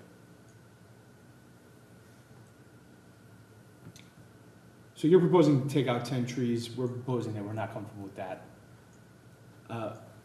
My stance on it is that we need someplace in the middle, so we say five trees, 5 of those 10 dispersed in through the upland area, and a number of more of the shrubs to kind of fill in the gap near that wet area. I think that's fair. I think it's reasonable. Yeah, Agree with that. I agree. We are backing up, this is town of Monroe open space we're talking about here too. Does anybody have anything else to add? That's fine. So to be specific here, that we're removing, we're allowing the removal of 5 trees, right? And the movement of the other 5. And moving the other 5. Right, but you're allowing the removal of trees within the ponded Within the areas. ponded area, Right. yes. Right. And 5 of the ones, the remaining 5 should be dispersed. The remaining number, how many there are? Because there may be more than 5 in the wet area. Right. So, Right, so regardless of how many are in the wet area, you want 5 more trees planted in the upland. we're going to take Yeah, off or 5. We're going to five take off off the 5 plant plants. list. We're going to take 5 off the plant list, and they're going to be everything planted. and dry.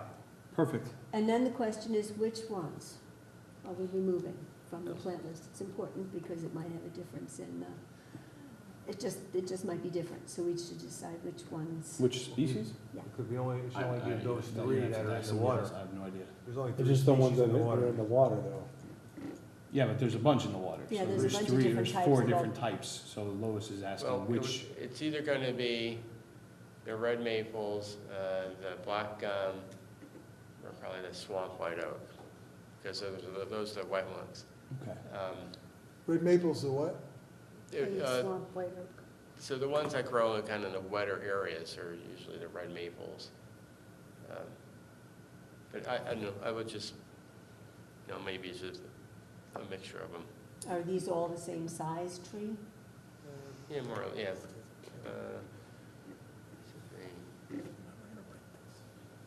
Yeah, let's get a little bit more specific so that we're not driving our staff crazy writing a letter. Okay, so which 5 do you want to take off that list Yeah. that won't be planted? Take some of the. If I can take off or maybe this Tupelo's black gum's kind of tough to get sometimes, there's 6 of them. It would be good to, So you want to, I don't even know what that means. yeah. You okay with that? Maybe 3 of those take off. Or maybe just take all of those off, because that's kind of a tougher one to get out of all of these plants. Okay, common name, which ones? you Black take? gum. Black gum. So you're going to remove all 6 of the black gum, That's it. and then you're going to add another red maple then, because Or- that's, or- yeah. we're at 6 and 5, so we're really splitting hairs now. That's fine. Let's do that then, okay? Now, Put you this puppy said to bed. something about extra shrubs, Jason? Yeah, I don't know, at some point, Which of those shrubs grow better in that wetter area Or around it? around it? We're gonna be moving them upland, so, No. right, we're gonna Shrub be list adding is gonna shrubs, change. Adding shrubs closer to where we took out those trees. but not Not in the water, right? Because No, no. that's good. How about some elderberry? I've got a thing about elderberry. I thought the rest of the plant list are gonna stay the same, they're just gonna take it out of the wet and put it in the yeah, dryer. because that would Well, be this. in return for taking off 5 of those trees, we're going to throw some more shrubs in. Oh, okay. elderberry?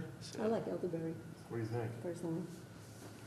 How many more? May be tough to get. I wouldn't put that in the letter, because, we may be hunting all over the place, and we'd be back here in like 2 months saying that, elderberry is a great plant, but Okay, which one of we those? can't- we Which one of can't- those do you think will be the best to get? That will grow the best? Well, some towns don't even recommend planting shrubs because the deer are going to eat them. So the only one I would say that deer are definitely not going to, eat, probably it grows in a wetter area, probably the spice bush, Okay, does anybody have a problem with the spice bush? Yeah, spice. 25. All right. How many? How many are in there now? 20? 25. 25, there you go. I'm all right with that. Anybody else?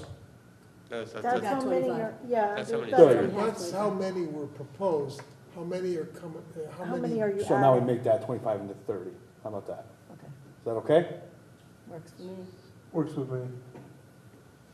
Good. So clarify that again, so you got, Add 5 more spice bush. Adds 5 more spice add bush. 5 more spice bushes. So we're And you got the taking- trees, right, Scott? We're gonna take away the 6 black gum, and And we're one- gonna add another Maple.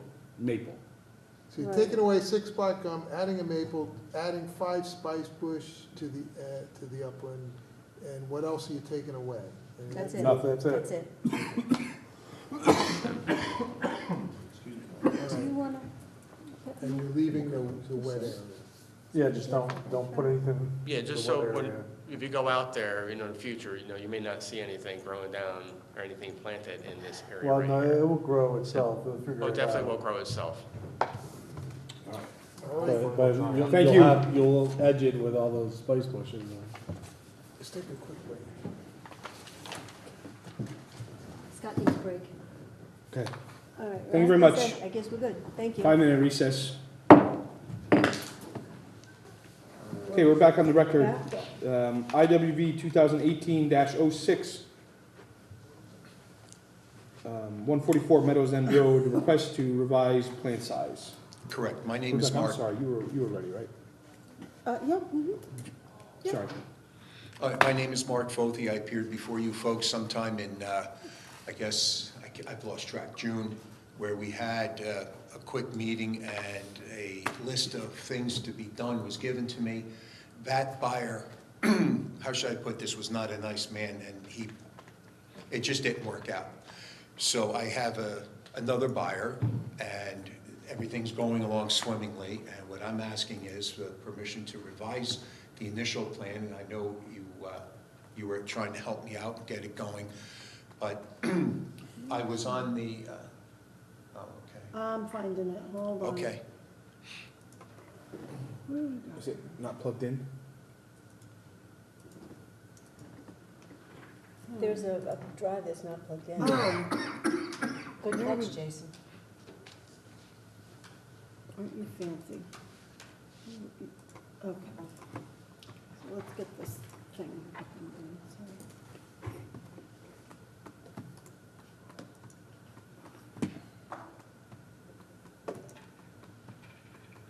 It's coming slowly but surely.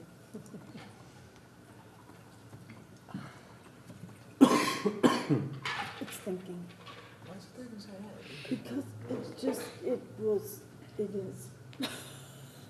It's slow on my computer, my God, I need to do something. Mhm. It Do you took have the 5 minutes to file for boot. this? Or do you have to wait?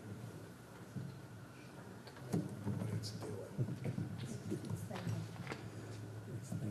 Yeah, it's coming, it's coming. It's got 2/3. It's because he opened it before it wanted it to be open. that's Oh, why. is that what happened? Yes. That's my story and I'm sticking with it. Somebody.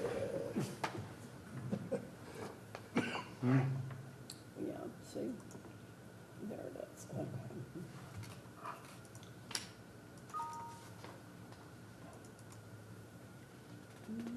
Yep, that's me. Yeah, to do,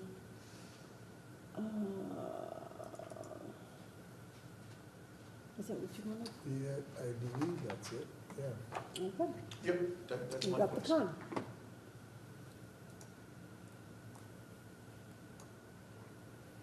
And I did not bring the actual notes. I thought you might have them, what your department wrote and sent me, Okay. where it discusses the trees, the caliper, the number of posts, Should be in the. and that's what I would like to discuss.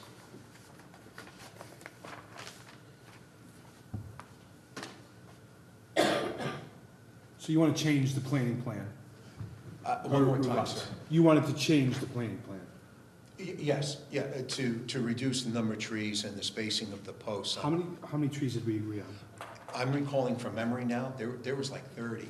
Okay. Now, on the record, I did state that when the land was cleared back in '92, that's what dried out the, the whole thing. We didn't touch anything outside of those trees. The swamp, there were 2 swamp maples and like 2 swamp birch. I know them as that.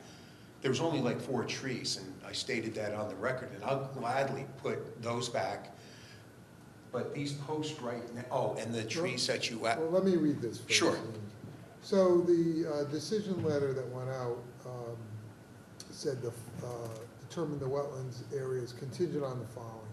Affected areas shall be replanted with an equal ratio number of swamp maple, swamp elm, spruce, and spice bush to be planted every 25 feet in length and depth, approximately 600 square feet each tree, to measure 2.5 to 3 inch caliber at 6 inches off the ground. Each bush to be a minimum of 20 inches height. Wetland seed mix shall be used to vegetate, stabilize remaining disturbed areas. B, a physical barrier of wetland markers 4x4 posts on fence posts shall be placed at 25-foot intervals, alternated with required plantings such that there will be a maximum opening spacing of 12.5 feet, along with suggested but not required boulders, open style fencing, or stone wall. C, the above detailed verbal proposal shall be documented via the submission of a site remediation and restoration form to include blah, blah, blah. Work associated with site remediation and restoration shall be completed by August 1st. And then the monitoring reports are a once per year for a period of 3 growing seasons. Okay, so we wanted a tree every 25 feet on center for 600 square feet. Yeah, and my discussions with him were that putting the amount of trees aside, the discussion really centered around the size of the trees. 2.5 to 3 inch caliper at 6 inches off the ground is like what they put in for CVS. They're huge. They're very big trees. They require equipment, pretty heavy equipment to put those in. You don't bring those in a little hand dolly. So his concern was that they're very big and to manage on a residential property. So we had a discussion about that, bringing them in, the concern about the septic system and things like that. We had a conversation about the marker posts being every 25 feet. The markers typically, as you guys know, usually they're more like 50 to 75 feet. Also, when you have straight lines like this that are in the open, they're going to be on the edge of the lawn. So typically when they're in the open like that on a straight line, they're pretty obvious, so you don't need that many of them. But those are the 2 items we talked about. So you want to reduce the size, the number of markers by half? Is that what I'm getting? Well, one every, as you've used in the past, right? Every 75 Well, I think feet. didn't we talk about alternating them? So isn't that what that letter said? Alternating No, a post with a tree, and then a post and a tree, and a post and a tree? No, the well, maybe it did. Because I thought we discussed that he was going to put a split rail fence up, and it was going to go on the fence post of the Yeah, split you're rail right. fence.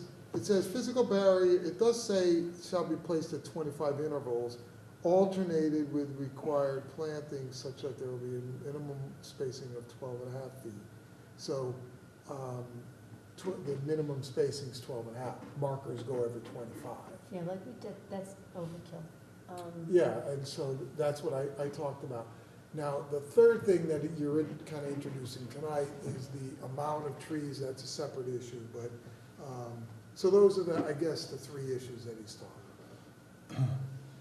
All right, Okay. so I guess what I'm hearing is that he would like smaller trees, less trees, and less markers. Yes, sir.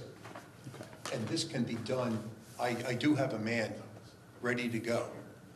And How many trees did we, so Scott, can you, what's the approximate amount of trees that were agreed upon in our original Oh, I don't know. I'd have to figure out the square footage. I mean, I don't think it was ever talked about how many trees. Did you ever? Well, add it up? I believe the other gentleman that works with you, Yep. Conrad, he gave my wife, and he redlined here, and when she brought it home, if I'm recalling from memory, I counted about 30, okay? And like I had stated in the first meeting, I do remember distinctly, there were 4 trees. That's a very large area for 4 trees, so 4 is out, okay? Yeah. That's a very large area for 4 trees. Now, I understand from what Scott's saying is the size of the trees is a concern because you get the heavy equipment and Yes, sir. that's fairly big, right, Ross? Is that Big stuff, yeah. What's that? What's that? So I think that we're okay 2 to with 3 inch caliper. 6 inches off the ground. Yeah, that's not huge. It's not, but I don't think it's something you can easily carry around with a dolly. Yeah, that would be a big crap. But it's 600 square feet of disturbed area? Who's gonna figure out the square footage? It's a I thought I heard someone say 600. I thought that's what the letter said. Yeah, 600 square feet was thrown around, like whether that's the disturbed area or a total, I'm not sure. I remember going with the bigger trees because it was such a big open area that anything smaller would look like just nothing out there. How far away, to your memory, how far away from each other are the indication of the posts that are on there now? I'm assuming that's post or is that tree? Well, The dark the black spots. dots, Yeah, those are the posts, ma'am. those are posts. And they, according to the letters, So the every, trees were supposed to be in Those are between probably the posts. 25 feet apart. that's I don't understand A that little part, bit I'm iffy, gonna be okay. honest with you, but I know the Alrighty. posts were 25. Right. The posts were 25, I remember, the posts were 25 and a tree was supposed to be in the middle of every post. Okay, so it was So making it basically that every 12 and a half feet there was there was something. something About Okay. 250 to create that barrier Um, about so that people aren't mowing the lawn back there. 250 by, my guess is 250 by 40 is the dimension there. Is that wetland area? Or is that conservation easement? Do you remember, what was it? Is it wetland, is it conservation area? Yeah, hold on a second. What are you saying? So we This is The cross-hatched conservation, it's area. conservation. It's well, that conservation counts in easement, between each okay. side, and it looks- And it was Maybe it's less than wetland too. it might be close to that 30. Hold on, one thing at a time, all right? I'm sorry. Well, we're trying to think while you're working, so it's, we're thinking, just Trying to do something. don't disturb the process. Smoke. Yeah. close to 9,000 square feet. If you see the original photos, it was expensive. It's a big area, yeah.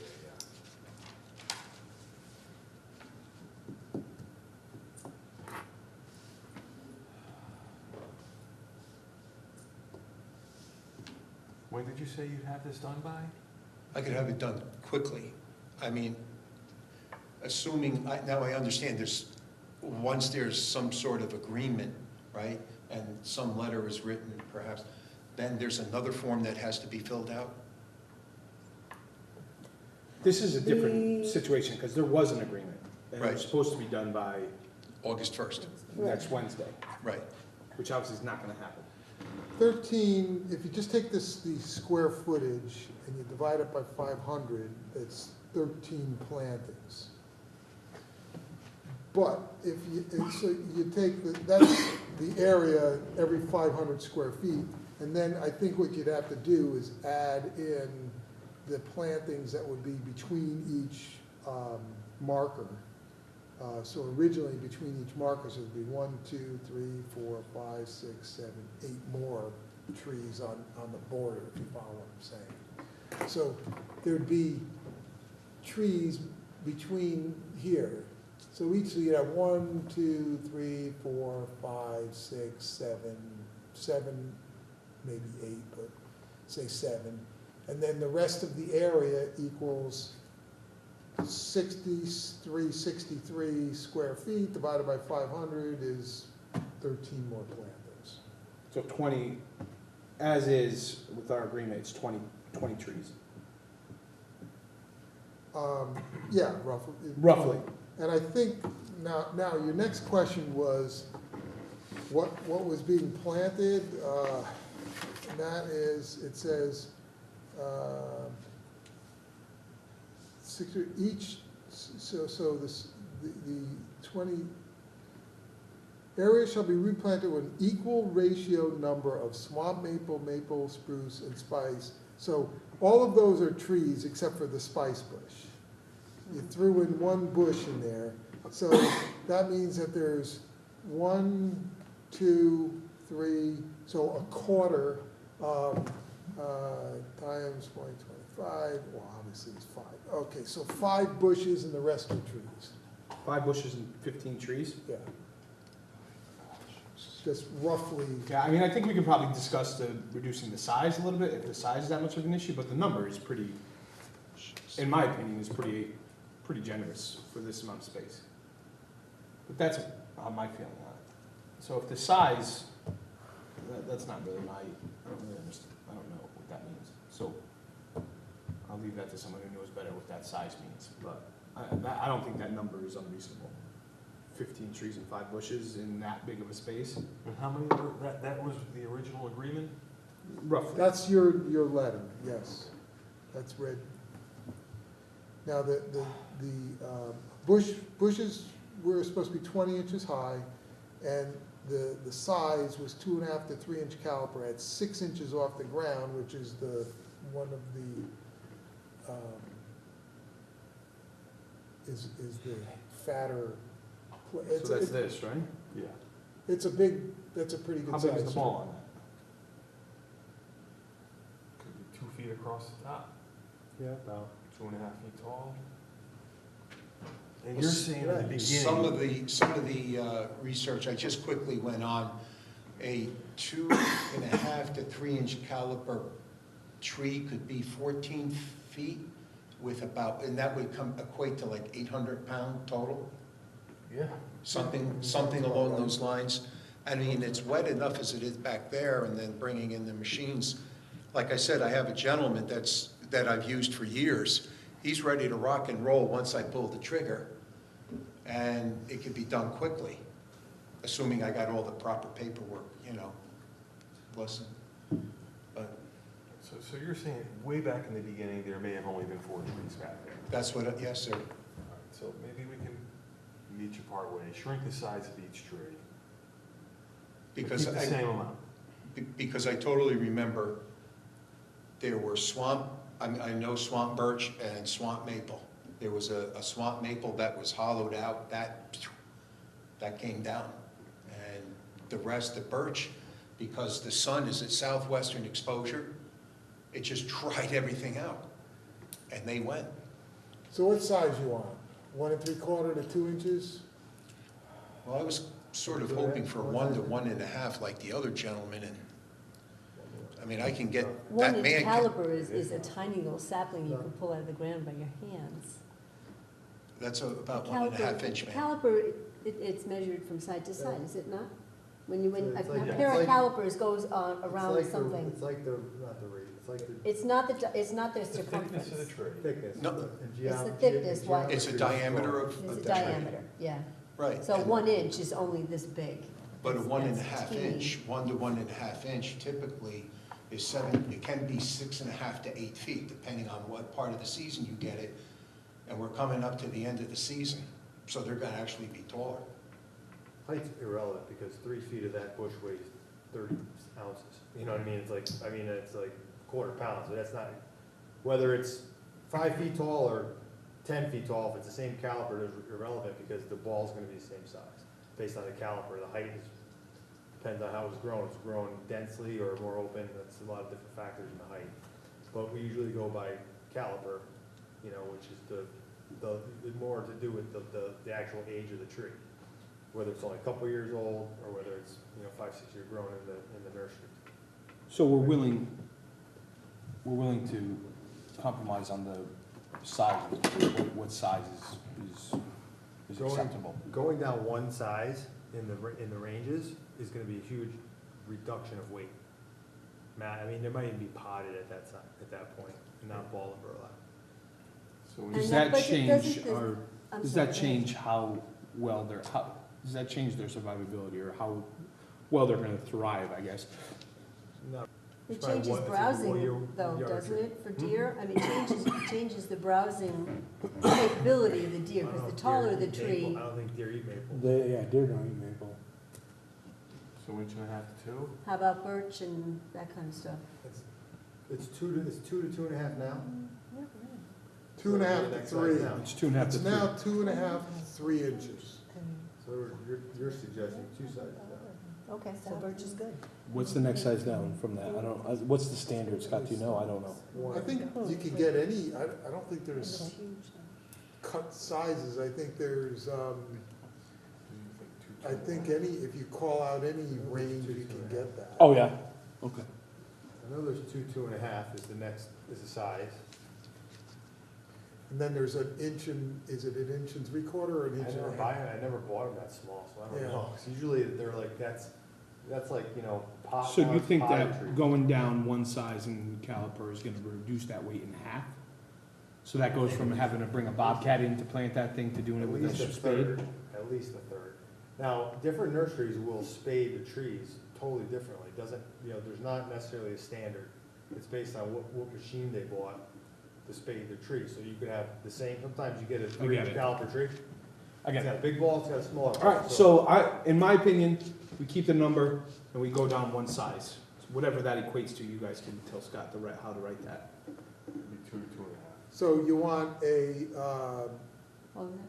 2 to 2.5 inch, is that what you're saying? That's Works for me. All right. And the fact that you're measuring at 6 inches off the ground makes the trees small. Because if you Shorter. required at breast height, that would even be a bigger tree. Yeah, yeah. Because P and Z requires breast height. So at 6 inches off the Who's ground, breast, it's, the, I think most nurseries measure Who's 12 breast? inches off the ground. huh? Who's Who's breast? breast? Who's breast height? You know, It's, All right, let's not go there. a typical person's, I think it was 6 feet Typical for what, women? Okay, or whatever. does anybody else have any other suggestion here? Are we talking a physical barrier besides like a split rail fence? I mean, I'm a little confused. Are we talking Doesn't sound like trees- that's being proposed at Trees all. and posts, or are we talking a split rail fence and trees and posts, or, because you mentioned as a the next physical comment barrier. says a physical barrier of wetland markers, 4x4 posts, or they're allowed in the fence posts, shall be placed at 25-foot intervals alternated with the plantings. We talked about that already, so there's no more than 12.5 feet open, along with suggested but not required boulders, open style fencing, or stone walls. So your question is, you know, do you have any plans to do any of those other things that are suggested but not required? Right, right. Now, I had said to the lady, if you want to put in a fence, you know, we'll do it, but that's at her cost. She said, no, so we're at the posts. So we'll do the posts, the plants. So what I have written down, only so I can get this going, okay, because I'm calling the guy tomorrow. I've got 5 bushes at 20 inches high. I got 15 trees, so that's a total of 20 plants. The caliper is to be 2 inches at 6 inches above the ground. 2 to 2.5. 2 to 2, it's a Two. range. Okay, all right. Let me include that, 2 to 2.5 inch at 6 inch above the ground. The posts are at 25-foot intervals with 1 tree in between. So did you guys want to loosen up on the posts? I think we just reduce the sparseness of the plantings. So do you want, I mean, do you still want 25 feet on the post, or you want to move it to 50? I would say 50 and then at points of change. Okay, so you could reduce the number of those markers to, instead of every 25, make them every 50, and then the tree goes, one of the trees goes in between, right? Every 50 and at points of angle So change. if you go at So- every 50 feet with the markers, So, then you're gonna have, see just this so you right here? understand, you're gonna have a So bigger you have open. one there at the point of angle change? When you We're gonna say have bigger one open, there, yes, you Scott. mean A a marker. tree? Marker, a Oh, a marker. Marker. Okay, because I gotta be honest, I thought you, okay, so it's a tree, right. And so posts to be at angle demarcation. No, posts And at 50 the feet apart. angles or at every 50 feet. Yeah, and 50 feet. Right. Well, I'm just writing my own note. Okay, So, demarcation. I want to clarify for the commission, so before you had 25 feet, trees to be spaced intermittently so that every 12 and a half feet, you had something. So now we're doubling that space. So now you've got markers at 50 feet. And so you either are gonna recognize that instead of having something every 12 and a half feet, you're gonna have something every 25 feet, or you gotta add more trees. Follow what I'm saying? I do, Yep. I do. I was gonna. I'm not leave the saying markers. that you have to add more trees, I'm just saying that you need to understand that by making the markers 50 feet, that you're gonna have a bigger space between the plantings and the markers, which I'm not saying is a bad thing. Well, if we wanted to make sure that there was a definite line of demarcation, we need a combination of trees and markers, as we decided, right? So, Suggestion, why would you don't prefer you more add, trees, or would you prefer more markers? I'm sorry, ma'am. Would you prefer more trees, or would you prefer more markers? why don't you get them to put more bushes? He's only got 5 bushes. So why does to make up, instead of those markers that are coming out, if he has markers every 25 feet, he's gonna put them every 50, so in place of the missing markers, he's gonna put a bush. 20-inch And the bushes smaller aren't as big. trees. A what? And because of the smaller trees, maybe some more bushes. That's what he's saying. Yeah. So we're talking about adding more bushes. I'm just suggesting that. No, I hear you, I hear you. Instead of the trees. Well, if he goes in half, there's 14, so there's 7 more bushes, but.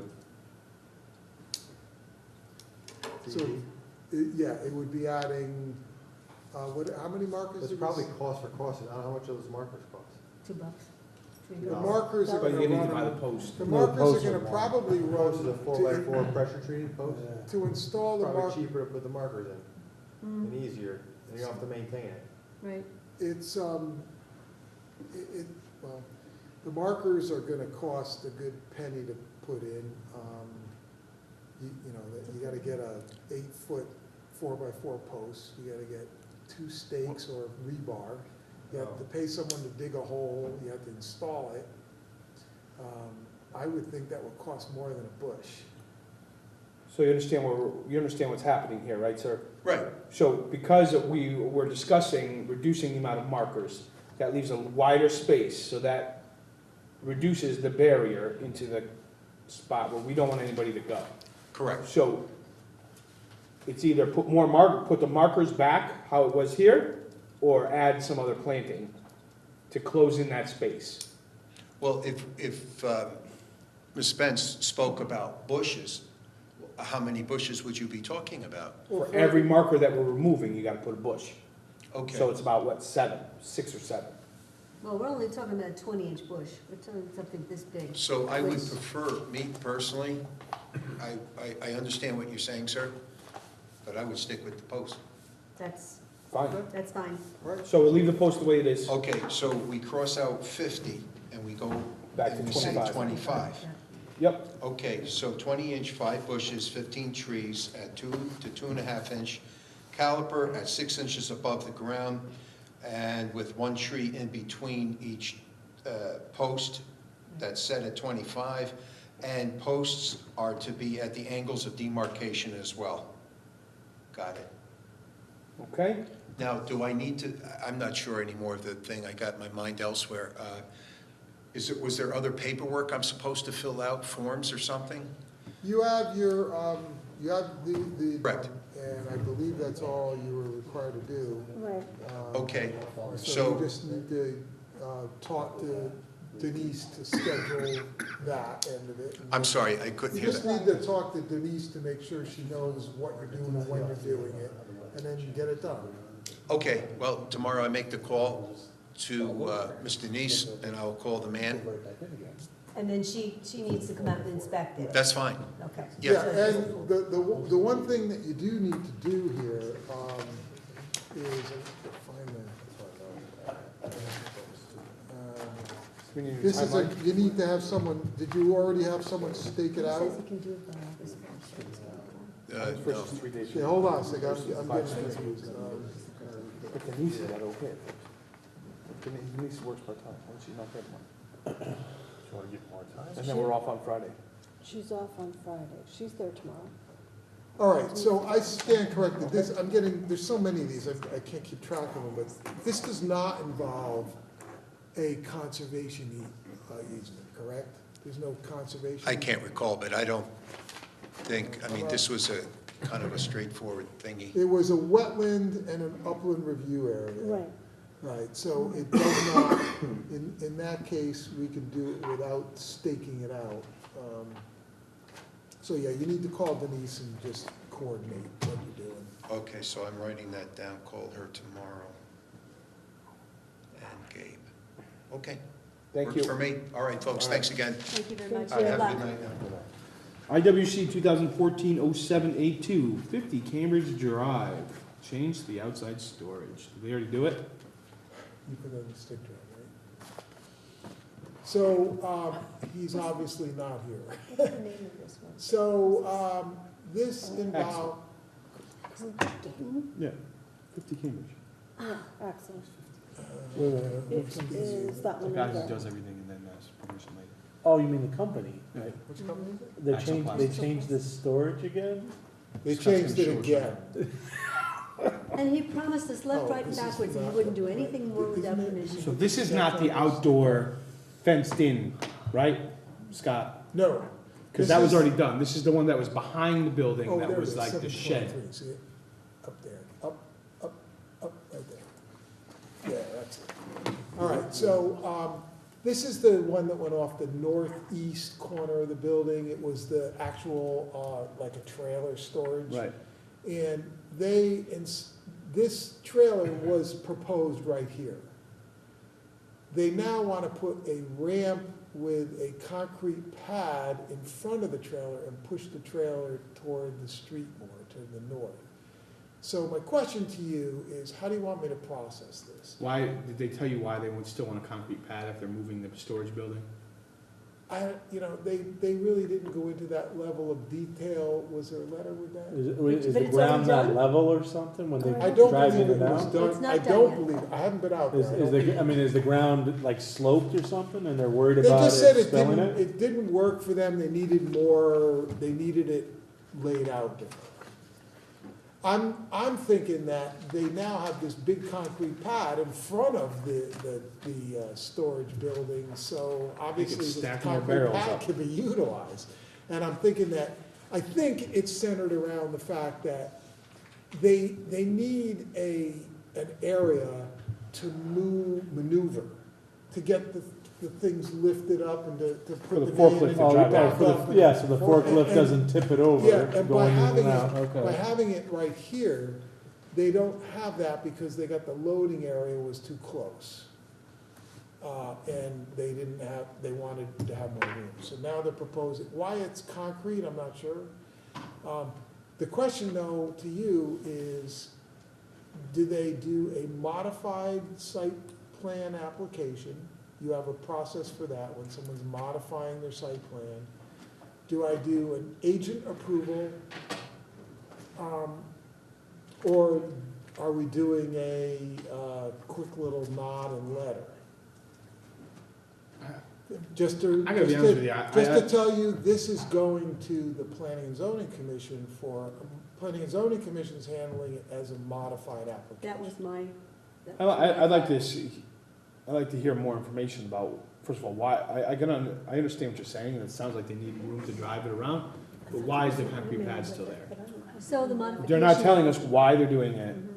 Shouldn't we know before we So the decide? modification of a permit would be the appropriate way to go. If 'Cause they, I still mean, have if to they appear. came in here and said, they're, Not a problem. no, I understand, but if they came in here, and if they came to you and said, we just want to do it because we don't have enough room to move the stuff around and the concrete's there because there's gonna be constant movement with a forklift, then we can't change midstream from agent approval to modified, right?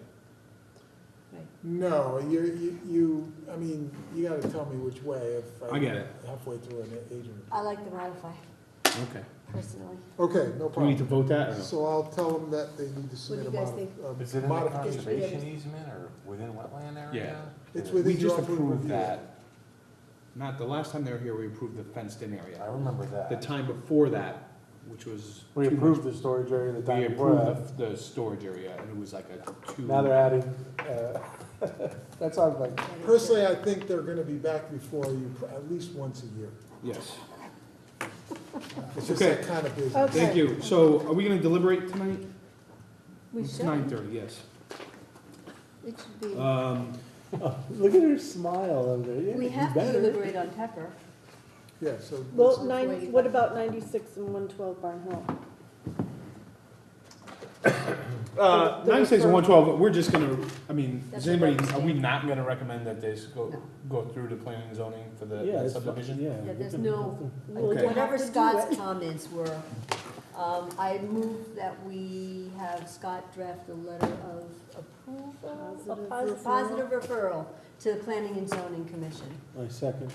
Motion by Not that I Commissioner. draft one, you want me to send it. You want me to Send it. send Yeah, this? we're not gonna go Send it. back to Because this. there's Yeah, no, we don't have to. because yeah. there's no regulated Okay, activity. so I have a motion by Commissioner Spence, who seconded? Commissioner by, second by Commissioner, Clark. And that's with my Commissioner Clark. suggested comment. with Yes. Scott's suggested comments. All those in favor say aye. Aye. All those opposed, any abstention? Motion passes unanimously. And then we have Okay, thank you. 205 Monroe Turnpike, Right. which is the big shopping center.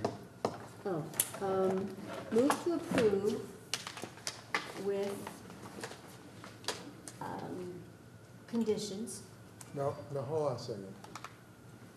Yeah. No, I'm sorry, move Let's to hold- have hold- our agent draft No, a letter.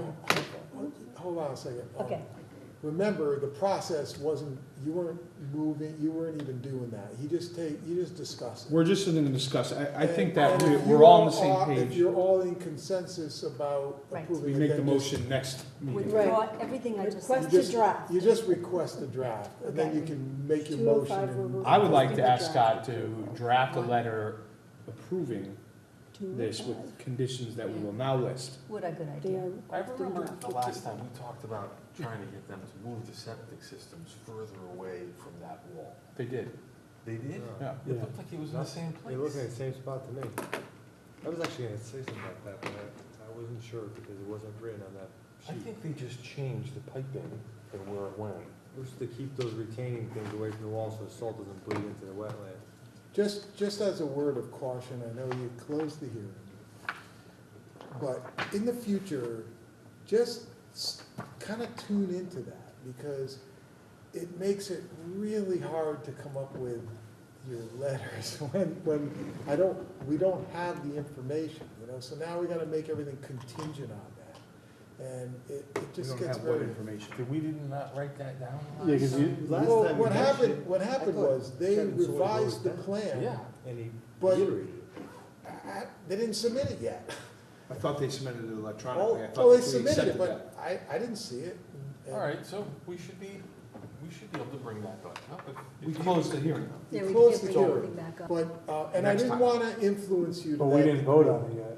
So, But but we I'm just closed it. saying, We in the can't- Yeah, future, but if we vote no. in the future, you want to be Does that really reopen the careful of that, because it's just kind of like ramming stuff through quickly. I understand that, yeah, it's their second time here, but, it just makes it really hard to follow, and that's how you This is miss more of an stuff. issue in the summertime, because our next meeting is a month away. Yeah, no, I hear you, no harm done.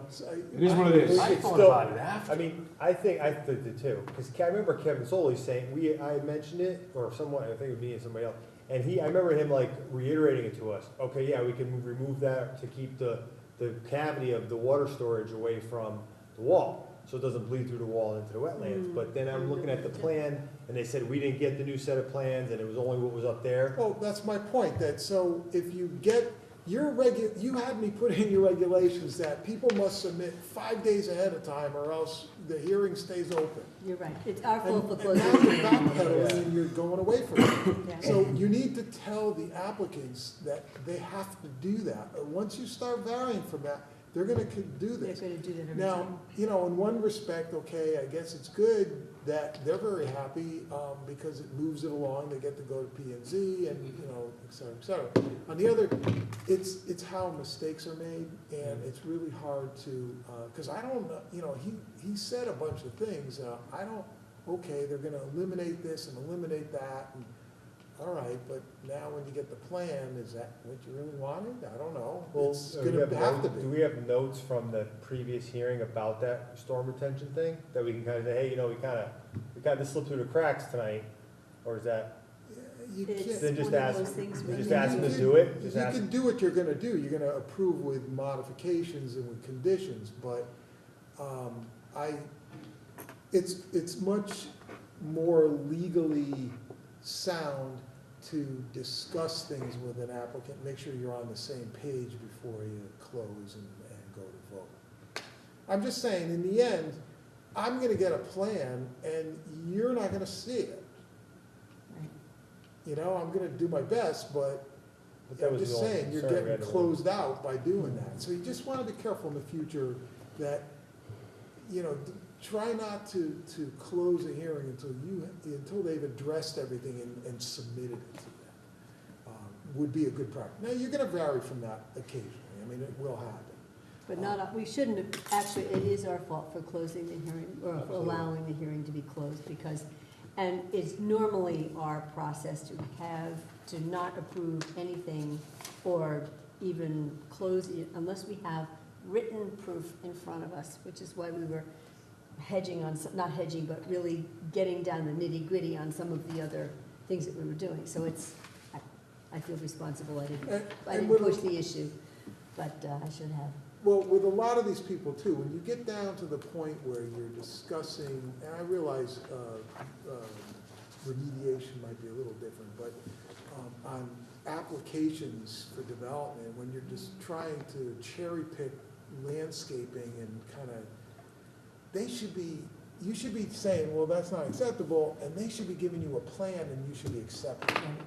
Because it gets really hard on my end afterward to try to come up with what you wanted, because I'm kind of guessing in some ways.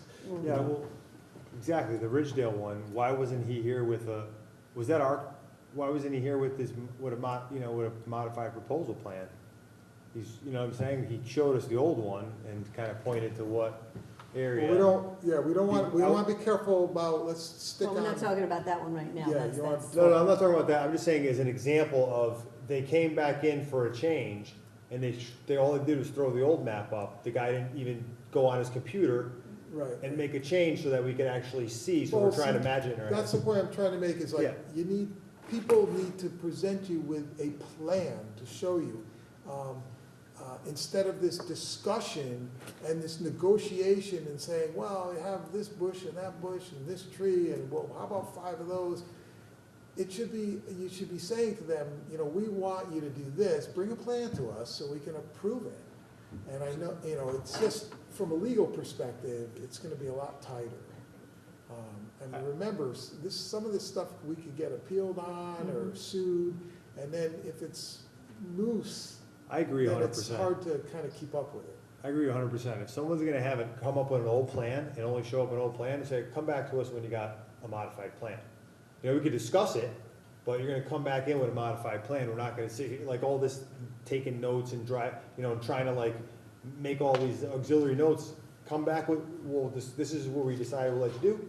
Put it on your piece of paper or whatever your transfer of media is, and come back with it. And I agree. In my opinion, once we all agree on a plan, we don't change it. Yeah, well, that's the other thing too. That's what these. Twice tonight, we agreed on a plan But less we're the than a ones year who ago. gave in. We caved each time. Right. So we're Well- setting a precedent every time we do that. Yeah, and then maybe So- we need to stop. Yeah. All right, so let's Anyway, get down to let's get back business to here. this So one. you want me to draft a letter, so I'm gonna incorporate my comments from, that I provided you, and he went through all of those. I don't think I need to list them, they're on my comment sheet. Most of those are gonna stay on, because he said he could do it, but I don't have in front of me, so there'll be a condition. Those are my typed ones. Then I have in my notes here, that it's gonna have to be worded something about, that the water diversion swales and the sedimentation traps, as they provided and presented this evening in their, plans dated it's gonna be 7/25/18, be provided, I'm just gonna have to come up with a wording on that.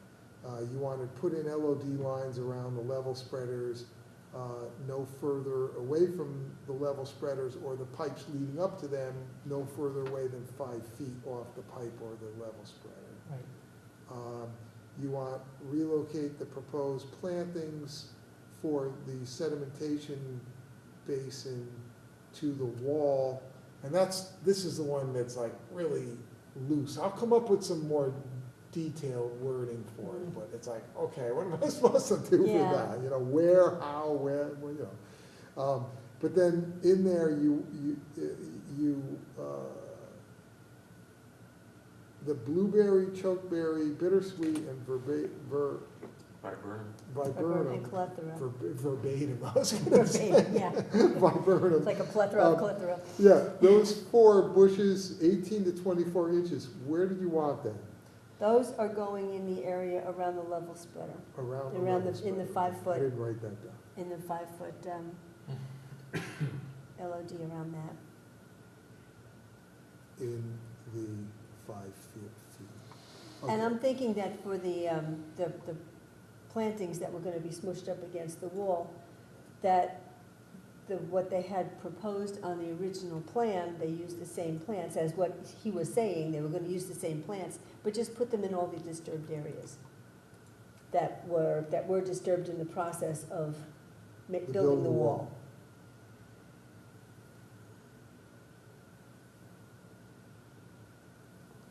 Okay, so then I got the $30,000 bond, and that's all I have. Does anybody want to add any other conditions?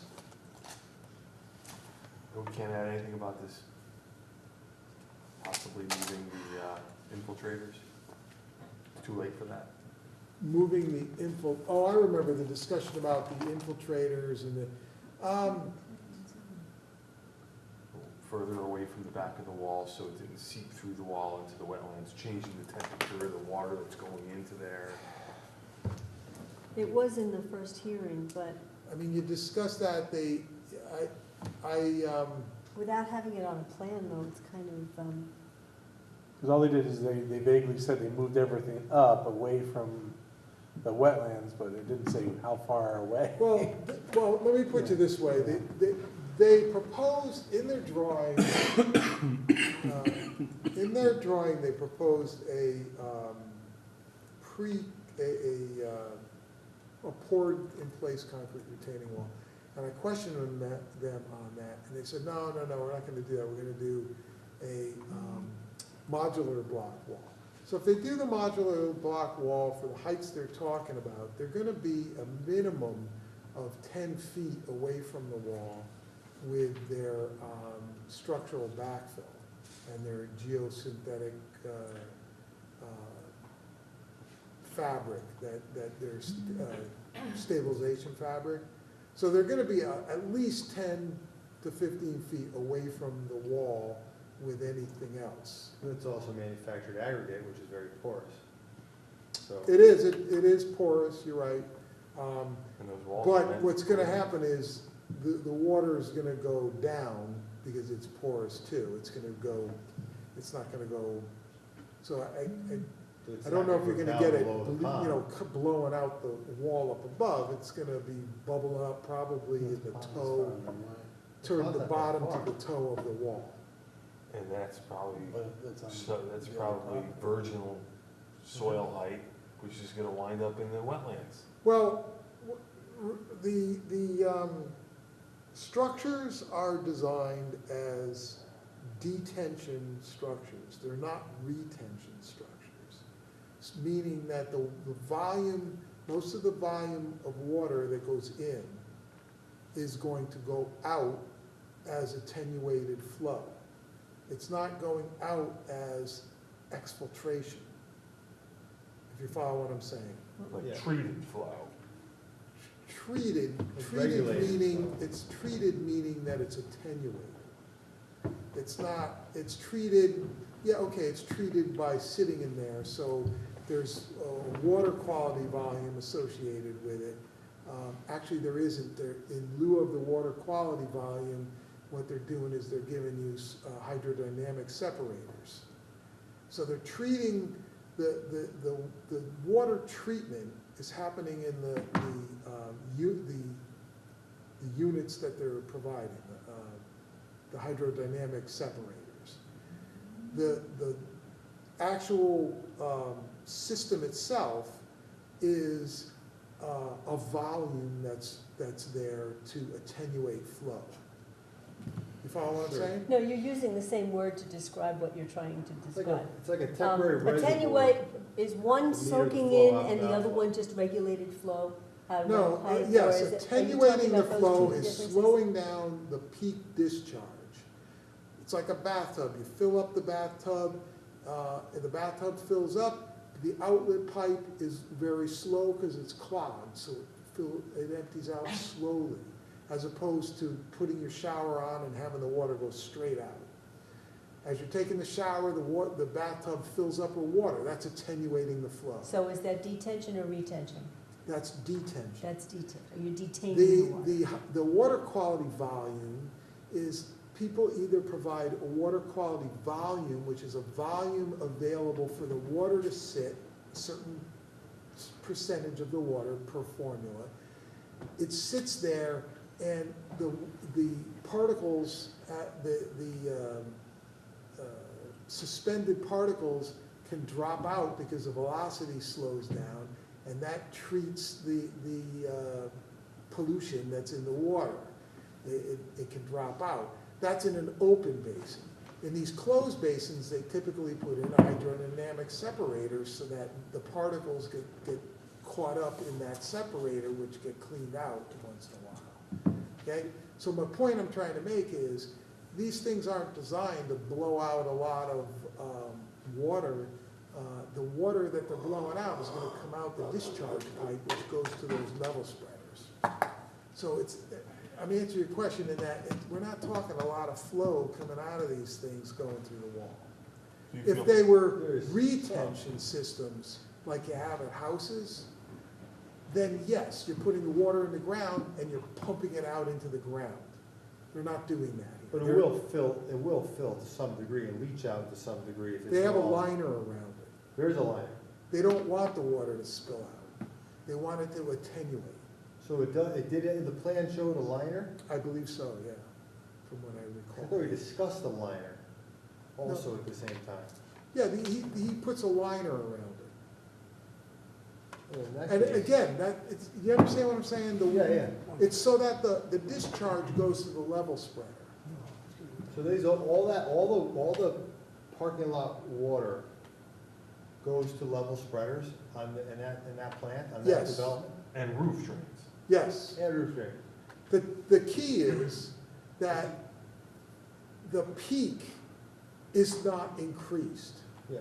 So all that additional flow goes to the wetland. There is additional flow, but there isn't an additional peak discharge. So you get a 1 inch rainstorm in an hour, it'll be 30 hours or whatever time frame before that stuff makes its way through. It holds it back. Right, so if you get a 1 inch rain, that 1 inch of rain over the square footage will make its way to the wetland. Okay. In the pre-condition, the 1 inch makes it to the wetlands quicker. Yes. So what they're doing is they slow it down. So actually, that- regardless, if it's a winter time and it's a treated parking lot with salt, the design is actually inviting that salt water into the wetland. No, because you have a hydrodynamic separator, That and takes you have, salt water out? That doesn't take salt out. and you have the salt is a suspended particle. Not if it's Now the it goes salt. to So brine, that's now gonna it goes come to out. brine. And the volume of the detention basin, that's a big volume, that water's sitting in there before it goes out too. But still, it's. But, okay, it doesn't have a specific measure to treat salt. Salt would be treated more through a Retention basin. a open basin that's planted, or what do you call it, a biofiltration swell. So anything that's water soluble, okay, that goes into that drainage system, is 100% going into through the wetland. No, not. Well, unless it goes through dirt first. Well, that's some of it's gonna go through the Yeah. dirt, I get that. The- And the wall, and that, whether they have it on the, No, it's not, anything that's, well, water soluble. The hydrodynamic separator is gonna take out particles, of the sediment, and it's gonna take out all of the hydrocarbons, not all, 80% of the hydrocarbons. yeah, 'cause they Any, float. any floatables, Yeah, anything like But that. that's not water soluble. Well, water soluble, so you're gonna have salt. salt, And basically, salt is an issue everywhere. yeah. I About mean, the only thing that we could do would be to force the concept. No, but I get it of now. a I get it. detention swell. Again, it's not a retention, it's a detention, right? So, and the fact that, And if it's retention, by the way, it's even worse because you're pumping it directly into the groundwater. into the ground, Right. yeah. This But- way, this, here, if you do have salt, what's happening is the wetlands treating it. So- And that will have an impact on the wetland maybe, but the wetland is gonna do its job in treating it, you know, at the detriment to the wetland. And as far as the bleeding, if you're whether they have, I don't know, the plan's not up and on a scale, but whether they showed that gallery within 5 feet of the wall, it can't be there anyways. Because they gotta, like you said, however tall it is how far the Right, yeah. tieback has to be. Right. So they may have, And the water that you're worried about isn't going there, it's going to the discharge. yeah. So it's a long-winded answer to your. Yeah, so it's No. real. But it's a good discussion. Yeah. It's worth It it. is, it All is. right, So, what else we got? did we have any For comments for conditions. P and Z?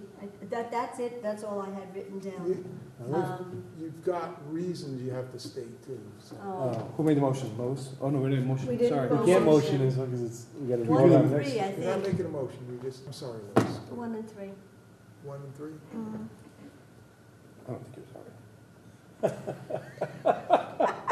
Okay, so Lois was saying, do you have any other comments you want to add? Do we have anything that we want to tell P and Z? That's something that's out of our jurisdiction, but we have a comment Still want to know what the on. restaurant is. I know. We want only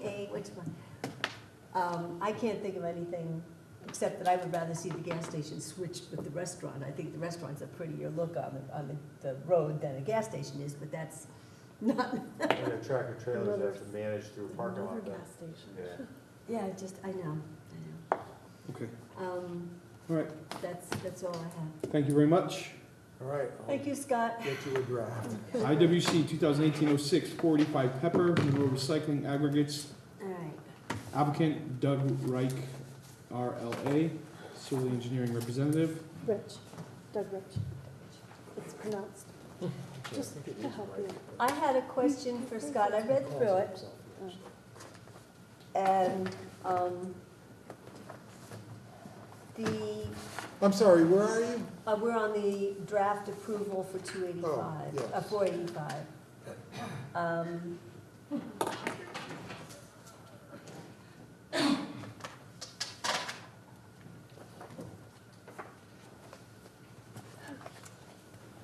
Everything looked fine, except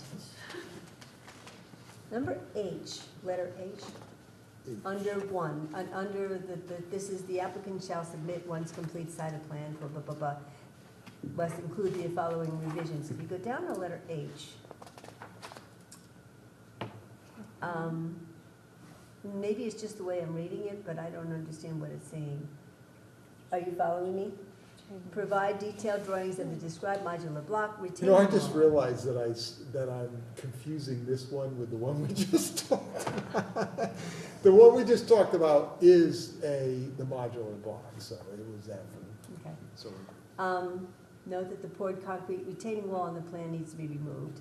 Detail shall include treatment methods for structurally accommodating, oh, okay, maybe for saying it out loud, the Yeah. adjacent underground detention storage facility. Now it makes sense. Sorry, I didn't get it before, but I So get it now. either, No, you don't have to explain it. no, All wait a minute, wanted I to have make a sure that- question. Oh, okay. What we just spent 20 minutes talking You were about, talking about this application? I think, so either he's confused about which one it is, or I am. So, Well, Previously, they were we both on- very similar, On actually. Monroe Turnpike.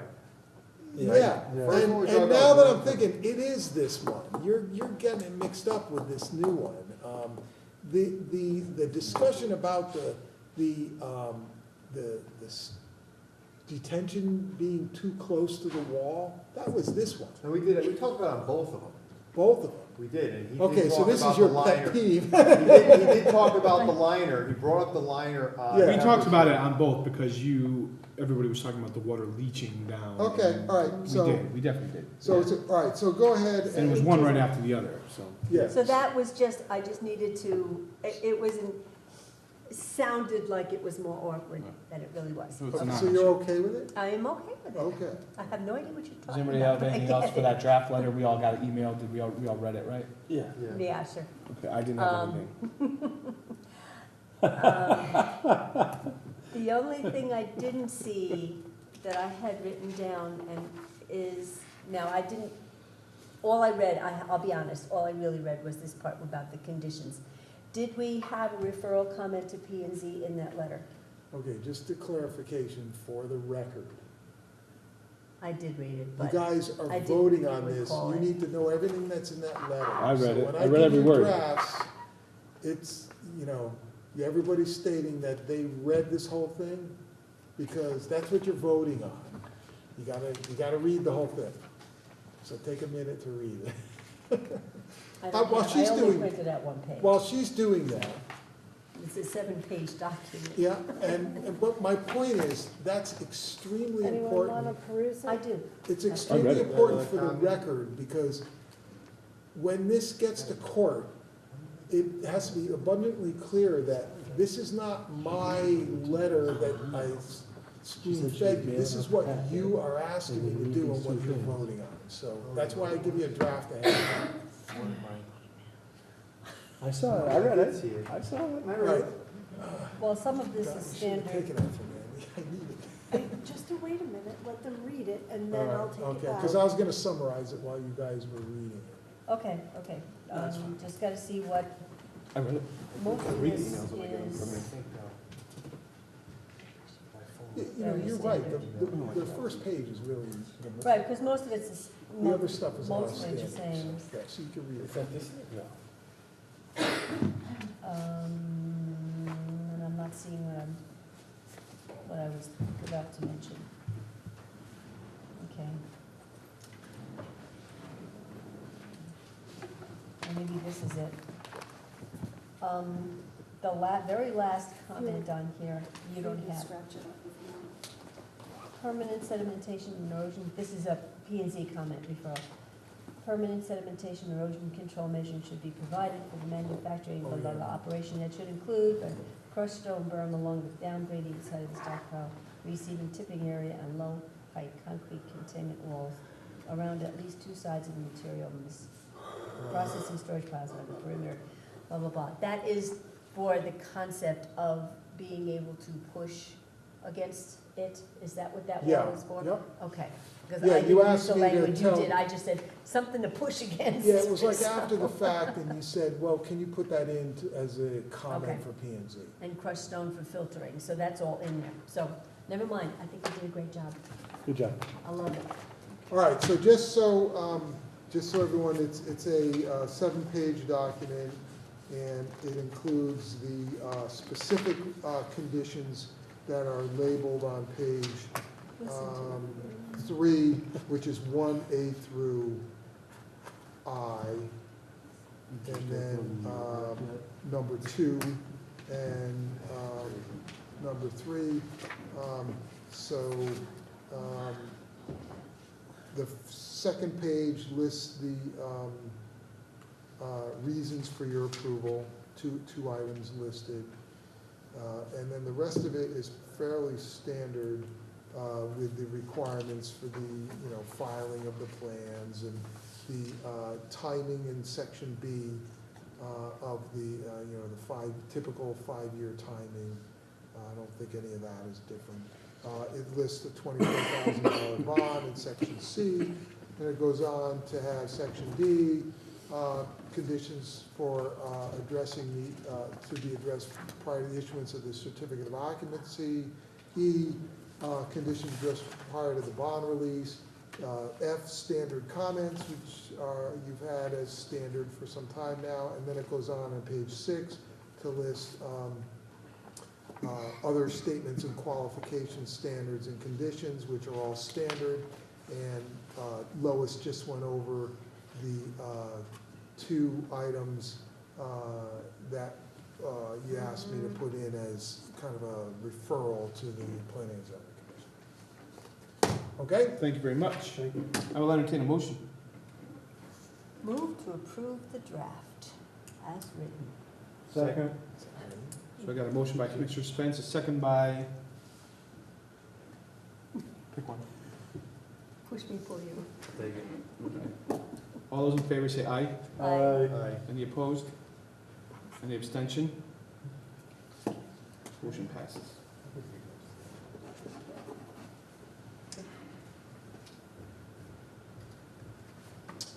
All right, thank you. There's the file. It was Keith. Sorry. So it was All right. Lois and Keith. You ready? I'm ready. You ready? All right. Let's go. Or you want me to do it? Oh, you want me to do it? Bond releases, redemptions. Oh. It says none? There's nothing Says here. none. Doesn't Oh, say right. none, there's just empty. Sorry, yes. I was thinking time extensions. Time extensions is We're all next. getting a little I know, Hold your sorry. horses. now. Time extensions, I-07, 0681, 154, 164 Enterprise Drive, Moore owner, 5-year extension request.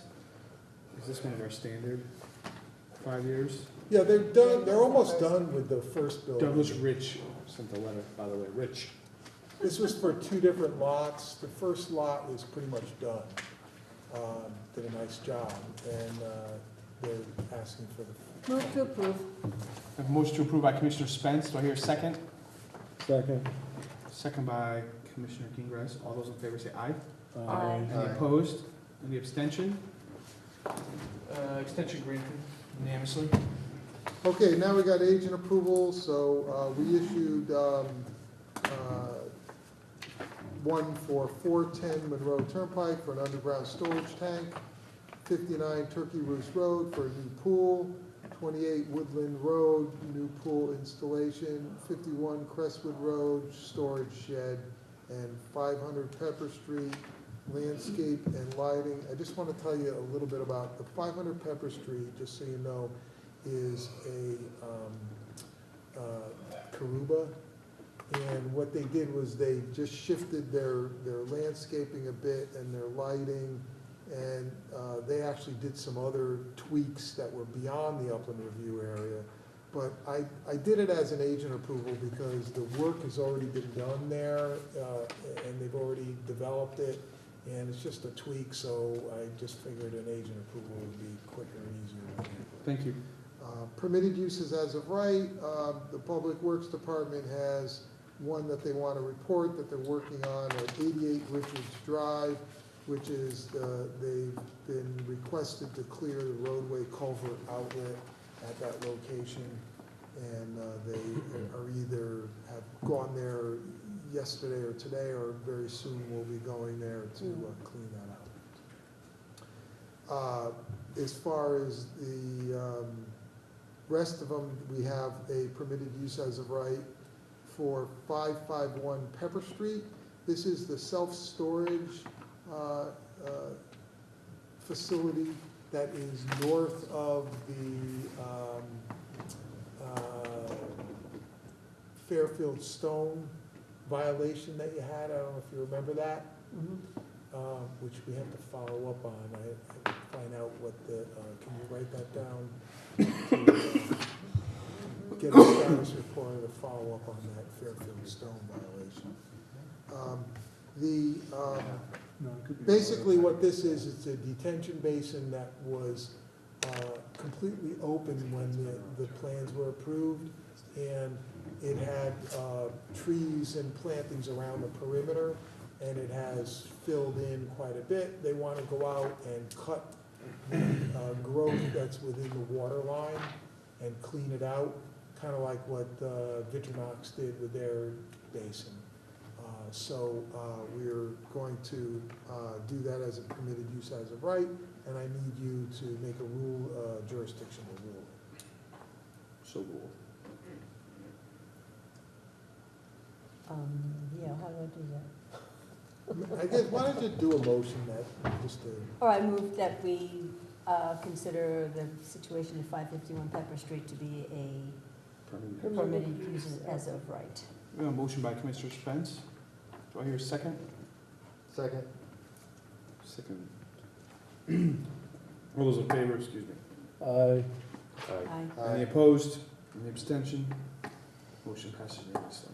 okay, so now we move down to enforcement. Let's see, we didn't complete it from this agenda. I think you already We already took did care of them. everything, We right? did them on the spot. Yeah, you did them on the spot. 35 Ridgedale, 144 Meadows End, and 50 Cambridge, you told me which one on that, so I guess we're good. Next thing is Founder's Way.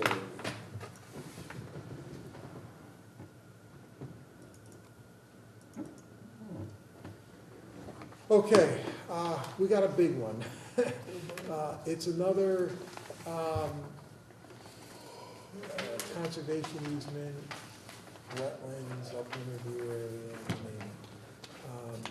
They're preparing to place their home on the market, and the realtor came in and was doing her due diligence, and we looked it up and found out that, he got some problems.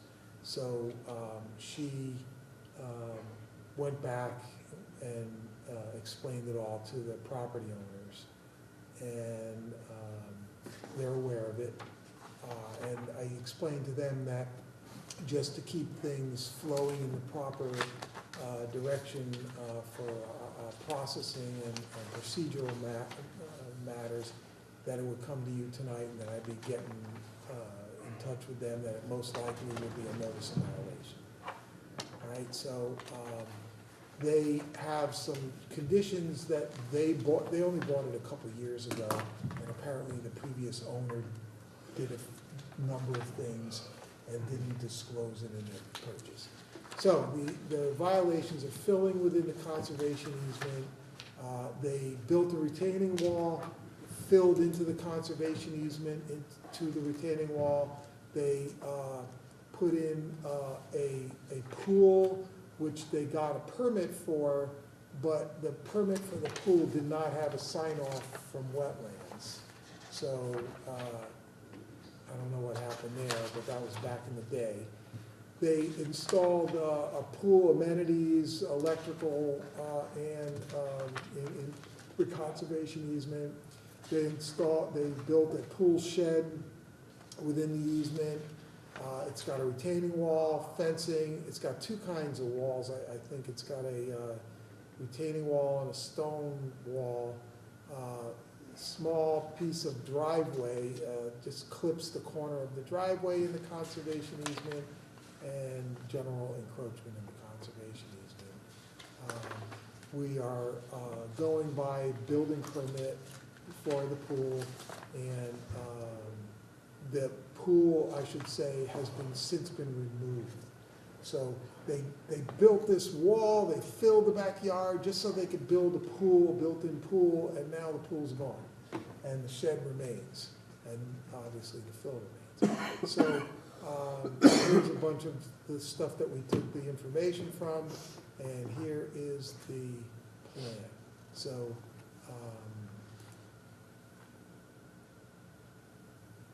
I'm gonna rotate this. I mean, we're talking about filling in conservation easement, so I mean, is there any other recourse besides a notice of violation at this point? Right? Right. Is it stable? grass or? It's stable, it's a beautiful yard. It's well manicured, very nice house. It's well-established yard, but this is what it is, this purple area, the wall runs along here, it's a timber wall, and I believe over here it's a stone wall.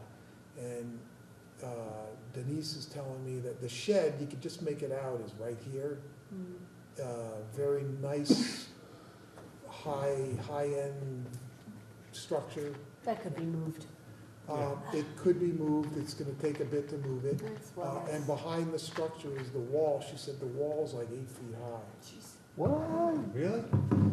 In a We don't conservation really have a easement? choice, it's a conservation It's a easement, it's con- gotta be, Yeah, it's gotta be so remediated and put back to I'm where it thinking the was. wall's gotta be moved over to this line, That's what you mean by that. and all, and Doesn't matter. It's And conservation easement. They in can't order do to it. move, the wall's a structure that's not allowed, and We the, don't have a, there's no mechanism for us to change that.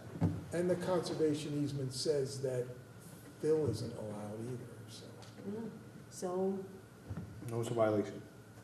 All right, notice of violation, and, if they wanna just bring us a remediation plan and fix the whole thing to start off with, before we even go through the whole show cause hearing, because it doesn't matter. We have, I think I'm they're sure they wanna selling, get this done. well, they're selling the property, and I know that they are, Yeah. there is a timing issue, And- so. Is I'll this go two over- owners ago? They could've- Two owners ago did Goes it, with They the could- property, and they bought it. unfortunately. But for and speed, it went through the sale, that's the best part, is it went through Well, the sale. that's what happens is, well, That's- like, how well- did we not find it before? Well, yeah, I think they're talking about litigation with the previous owners That's a for civil not matter. disclosing. Mhm. But that's a civil issue with them, Right. it has nothing to do with us. if they wanted to move quick, they could remove the wall, remove the shed, and then bring it back to the original grading, because it had to be on some kind of a slope before, right? Yeah, so what I'm gonna tell them is if they wanna make it quicker, they can prepare, you're asking them to, you're asking me to issue a notice of violation, they're gonna come before you to explain, but if they wanna move forward, you're gonna be looking for the wall to be relocated, the fill to be relocated, markers to be put And the up, shed to be- and shed to be relocated, And plantings. and a planting plan. Yep. Well, and there's, in here, it also says there's electric, all the pool electric is still in the ground. Yeah, I gotta find out where she's talking about there, but I don't. No, I know. think the electrical went to that The shed. the pool is located right over here, half in it and half out of it, so. So, yeah, if they're taking the fill out, anything that electrical or whatever that's in there would have to come out too. If you say relocated, they're not required to put it back, just remove it though, right? Well, they're required to remove it, but if there's that much of a grade change, they have a patio right here, they're gonna get, I think, they're gonna be forced to build the wall over here because it'll have to support either that or they're gonna have a slope that comes way into their yard. I don't think they're gonna Well, want that. is there an original, because Topography. maybe you're saying that the old toe of the slope had to have been on the original The approvals. problem with the original approval of the house was when we pulled out the plan, you know, back then, they didn't have a site plan, they had just a plan that showed the house in dimensions, no grades. Right. Gotcha. You know, so they didn't have that information. But, okay, so they kind of do need to put a wall, otherwise the whole yard is going to be sloped at 8 Right. foot. Either they're gonna have a slope going to the back of their house, or Yeah. they're gonna have to put a new wall in. And it's gonna be a problem, because the wall, like, for instance, they're gonna have trouble putting a wall here with that patio there without it being a poured concrete wall. So I don't know how they can do this. And the other thing is, you know, we're talking some significant money on this Yeah, one. it's This has it's gotta be, unfortunate that they, Well, well, they're if they're relocating gonna it. take it, yeah, if they're gonna take it to court, that's Where's what the they should septic build the system? previous, yeah, well. that's what they take the previous owner to court for. Not that it's. Our hands are tied, really. Well, as I said, they're relocating, they have to relocate soon, there's a health issue, and then, so they got a whole number of things to deal with. It's too bad. It's not a good, it's not a good. You hate to be like that. I know. but No, we- we've we have explained no that, choice, you know. yeah, I explained to the Well- Realtor that, you know, you guys have your job to do, and, you know, it's. Well, it's possible that somewhere going behind that wall was, the original grade was a slope before previously, right? So they could also have a soil scientist identify the old. It's, you know what it is, it's very possible that they did this when they built the house, but it's a conservation easement, and it's prohibited. They can't do Well, no, the wall, I know you can't have the wall, but if, originally, the original topography could have had a sloping away into that easement. So if they could identify, maybe they can't, like maybe they stripped the whole thing, but if they could identify the old original soils, like if you're doing a deep hole for a septic, and they could identify this is the old topsoil layer, it's 3 feet down, halfway up the slope, then they could just restore it to what it was for the last 5 billion years. Well, let me put it to you this way. And it might be That's cheaper. not, it's not wetlands there. No, yeah, I get that. So the big thing is the structure, the wall has to be removed Right. from, and when you remove the wall, obviously you can't leave the land just No, hanging. but I'm saying cross-section. Let's say it started back 12 feet and they built the wall 8 feet and there was this old contour that's now buried. And that was the Yeah. original contour. If they could identify it, find the old topsoil layer. Yeah, Then- The old- but that's the still, old they undisturbed still have hill. to take the wall out. No, the So wall they- does have to come out. And Yeah. so does So 8 unless feet it- of dirt at that point. Right. And the But- other thing too is, you don't need to get too hung up about taking every bit of fill out of there, because let's face it, it needs to be remediated, right? So it's gonna be planted. Who cares whether it's here or a foot higher? It doesn't matter. And the conservation easement needs to be restored. So I don't think the issue of fill is that big an issue. Like, for instance, if there was a foot of fill with no wall, I'd say just leave the fill there, plant the trees in there, you're restoring the conservation easement. What's the difference whether you take the fill out or not? In this case, you kind of have to get a good portion of the fill out, because when they take the wall down, you gotta take the fill out. Of course, you have to take it out to whatever Slope it we're gonna back accept a for bit. sloping, 2 to 1, 3 to 1, whatever it Right. is. So But I'll you don't tell- necessarily have to replace the wall if you had that slope, if that slope was Yeah, virgin, yep, is my yep. point.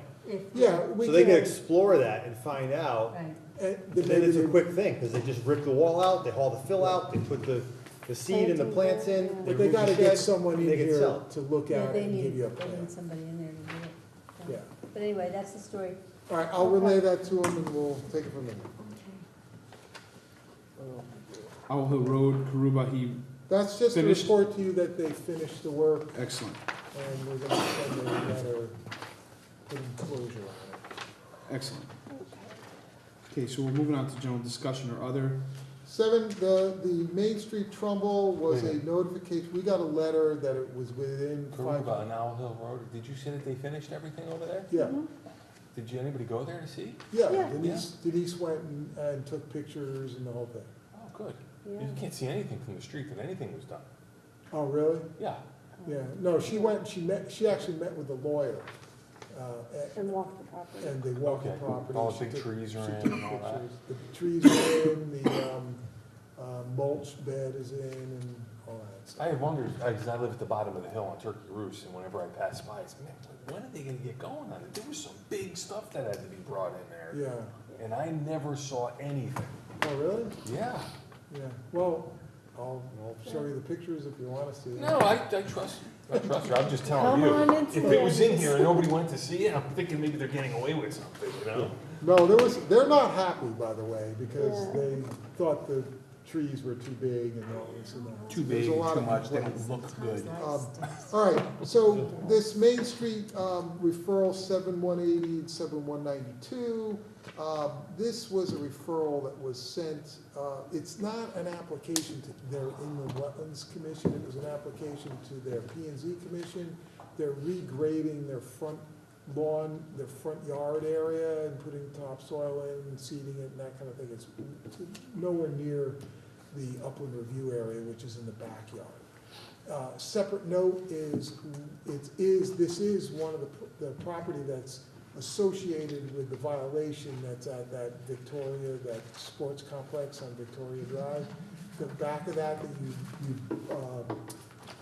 had bonded, that is coming up very soon for either pulling the bond or doing something with them, because they never did anything with it. But these people were the people that they said were encroaching in and doing it, so they never worked that out. But that's a separate issue. I don't think that needs to be reported to Trumbull. Okay. So I have not planned on responding. Okay? Okay, so the minutes of June 27th, 2018 meeting. No, you did, I forgot to put on the, Want mine? Um, I'll entertain a motion on those minutes. Move to approve with some adjustments. Okay, I have a motion to approve with adjustments by Commissioner Spence. Do I have your second? Second. Second by Well, we Commissioner Massaraco. What do you have for changes? We had on page 3, smack in the middle, it says Chairman Grady asked about the retaining wall and snow removal, as it appears a lot. One of the things that we did mention was that the snow shall not be dumped over the wall. It's got to be removed. I think that's what, I don't know where we are, 205. he had said that. I asked them where they were gonna put the snow. Yeah, that they Right, that they said, would bring it off-site Right, during a big right. snowstorm or whatever. maybe, but you isn't know what, that maybe more- that's a note for me that I didn't remember anyway, so never mind. Page 4 at the top, motion to accept the application and schedule a regular meeting, and not a regular meeting. Oh. And the bottom of page 5, 63 Countryside Drive was tabled to the July 27th meeting on June 27th. And actually, it's July 25th. Oh, okay. Was tabled to the same All right, night. well, And that's it. see, Rebecca, I goof up too. Everybody goofs up. I'm the prime example, and that's it, so other than Thank that. Okay, all those in favor of accepting the minutes with those changes, say aye. Aye. Any opposed? Any abstention? Motion carries. Okay. Okay, we were recommending, Yeah, I need a recommendation to go to the selectmen to allow Elizabeth Edgerton to be, to fill the role of, in the wetland citation officer in Kathy's absence, or if she has a conflict of interest. Currently, there is a conflict of interest, so. Oh, is there? Yeah, Yes. we have an application that needs to be ruled on that she has a conflict of interest. okay, and Elizabeth is qualified and all that stuff? Yes. Elizabeth she's is the citation officer for citation hearing planning. officer for P and Z. And So moved. And Kathy's gonna sit in for her for P and Z. Right. stuff. That's what you want? Okay. Okay, I'm gonna recommend that. Do we need to have consensus or something about it? Do we have to vote on it? I think you have general consensus? Yes. that you all, so I'll send a recommendation to the select. Anything from the Regulation Amendment Committee or the Public Outreach Well, Committee? when would we like to meet the regulation, I don't think anybody but Lois is here on those committees? The committee is of one at the moment. I know, it's awful. I know, it is Jeff awful. and Jim, and I like say, Oh, it's Jim too? isn't it, or is it just you and Jeff? I think it's just me and Jeff. Anyone, any takers? Anybody Well, you don't want? want too many anyway, so Okay. It just makes it two will do it. more I am just not challenging free to during get the day, everybody so- together. So,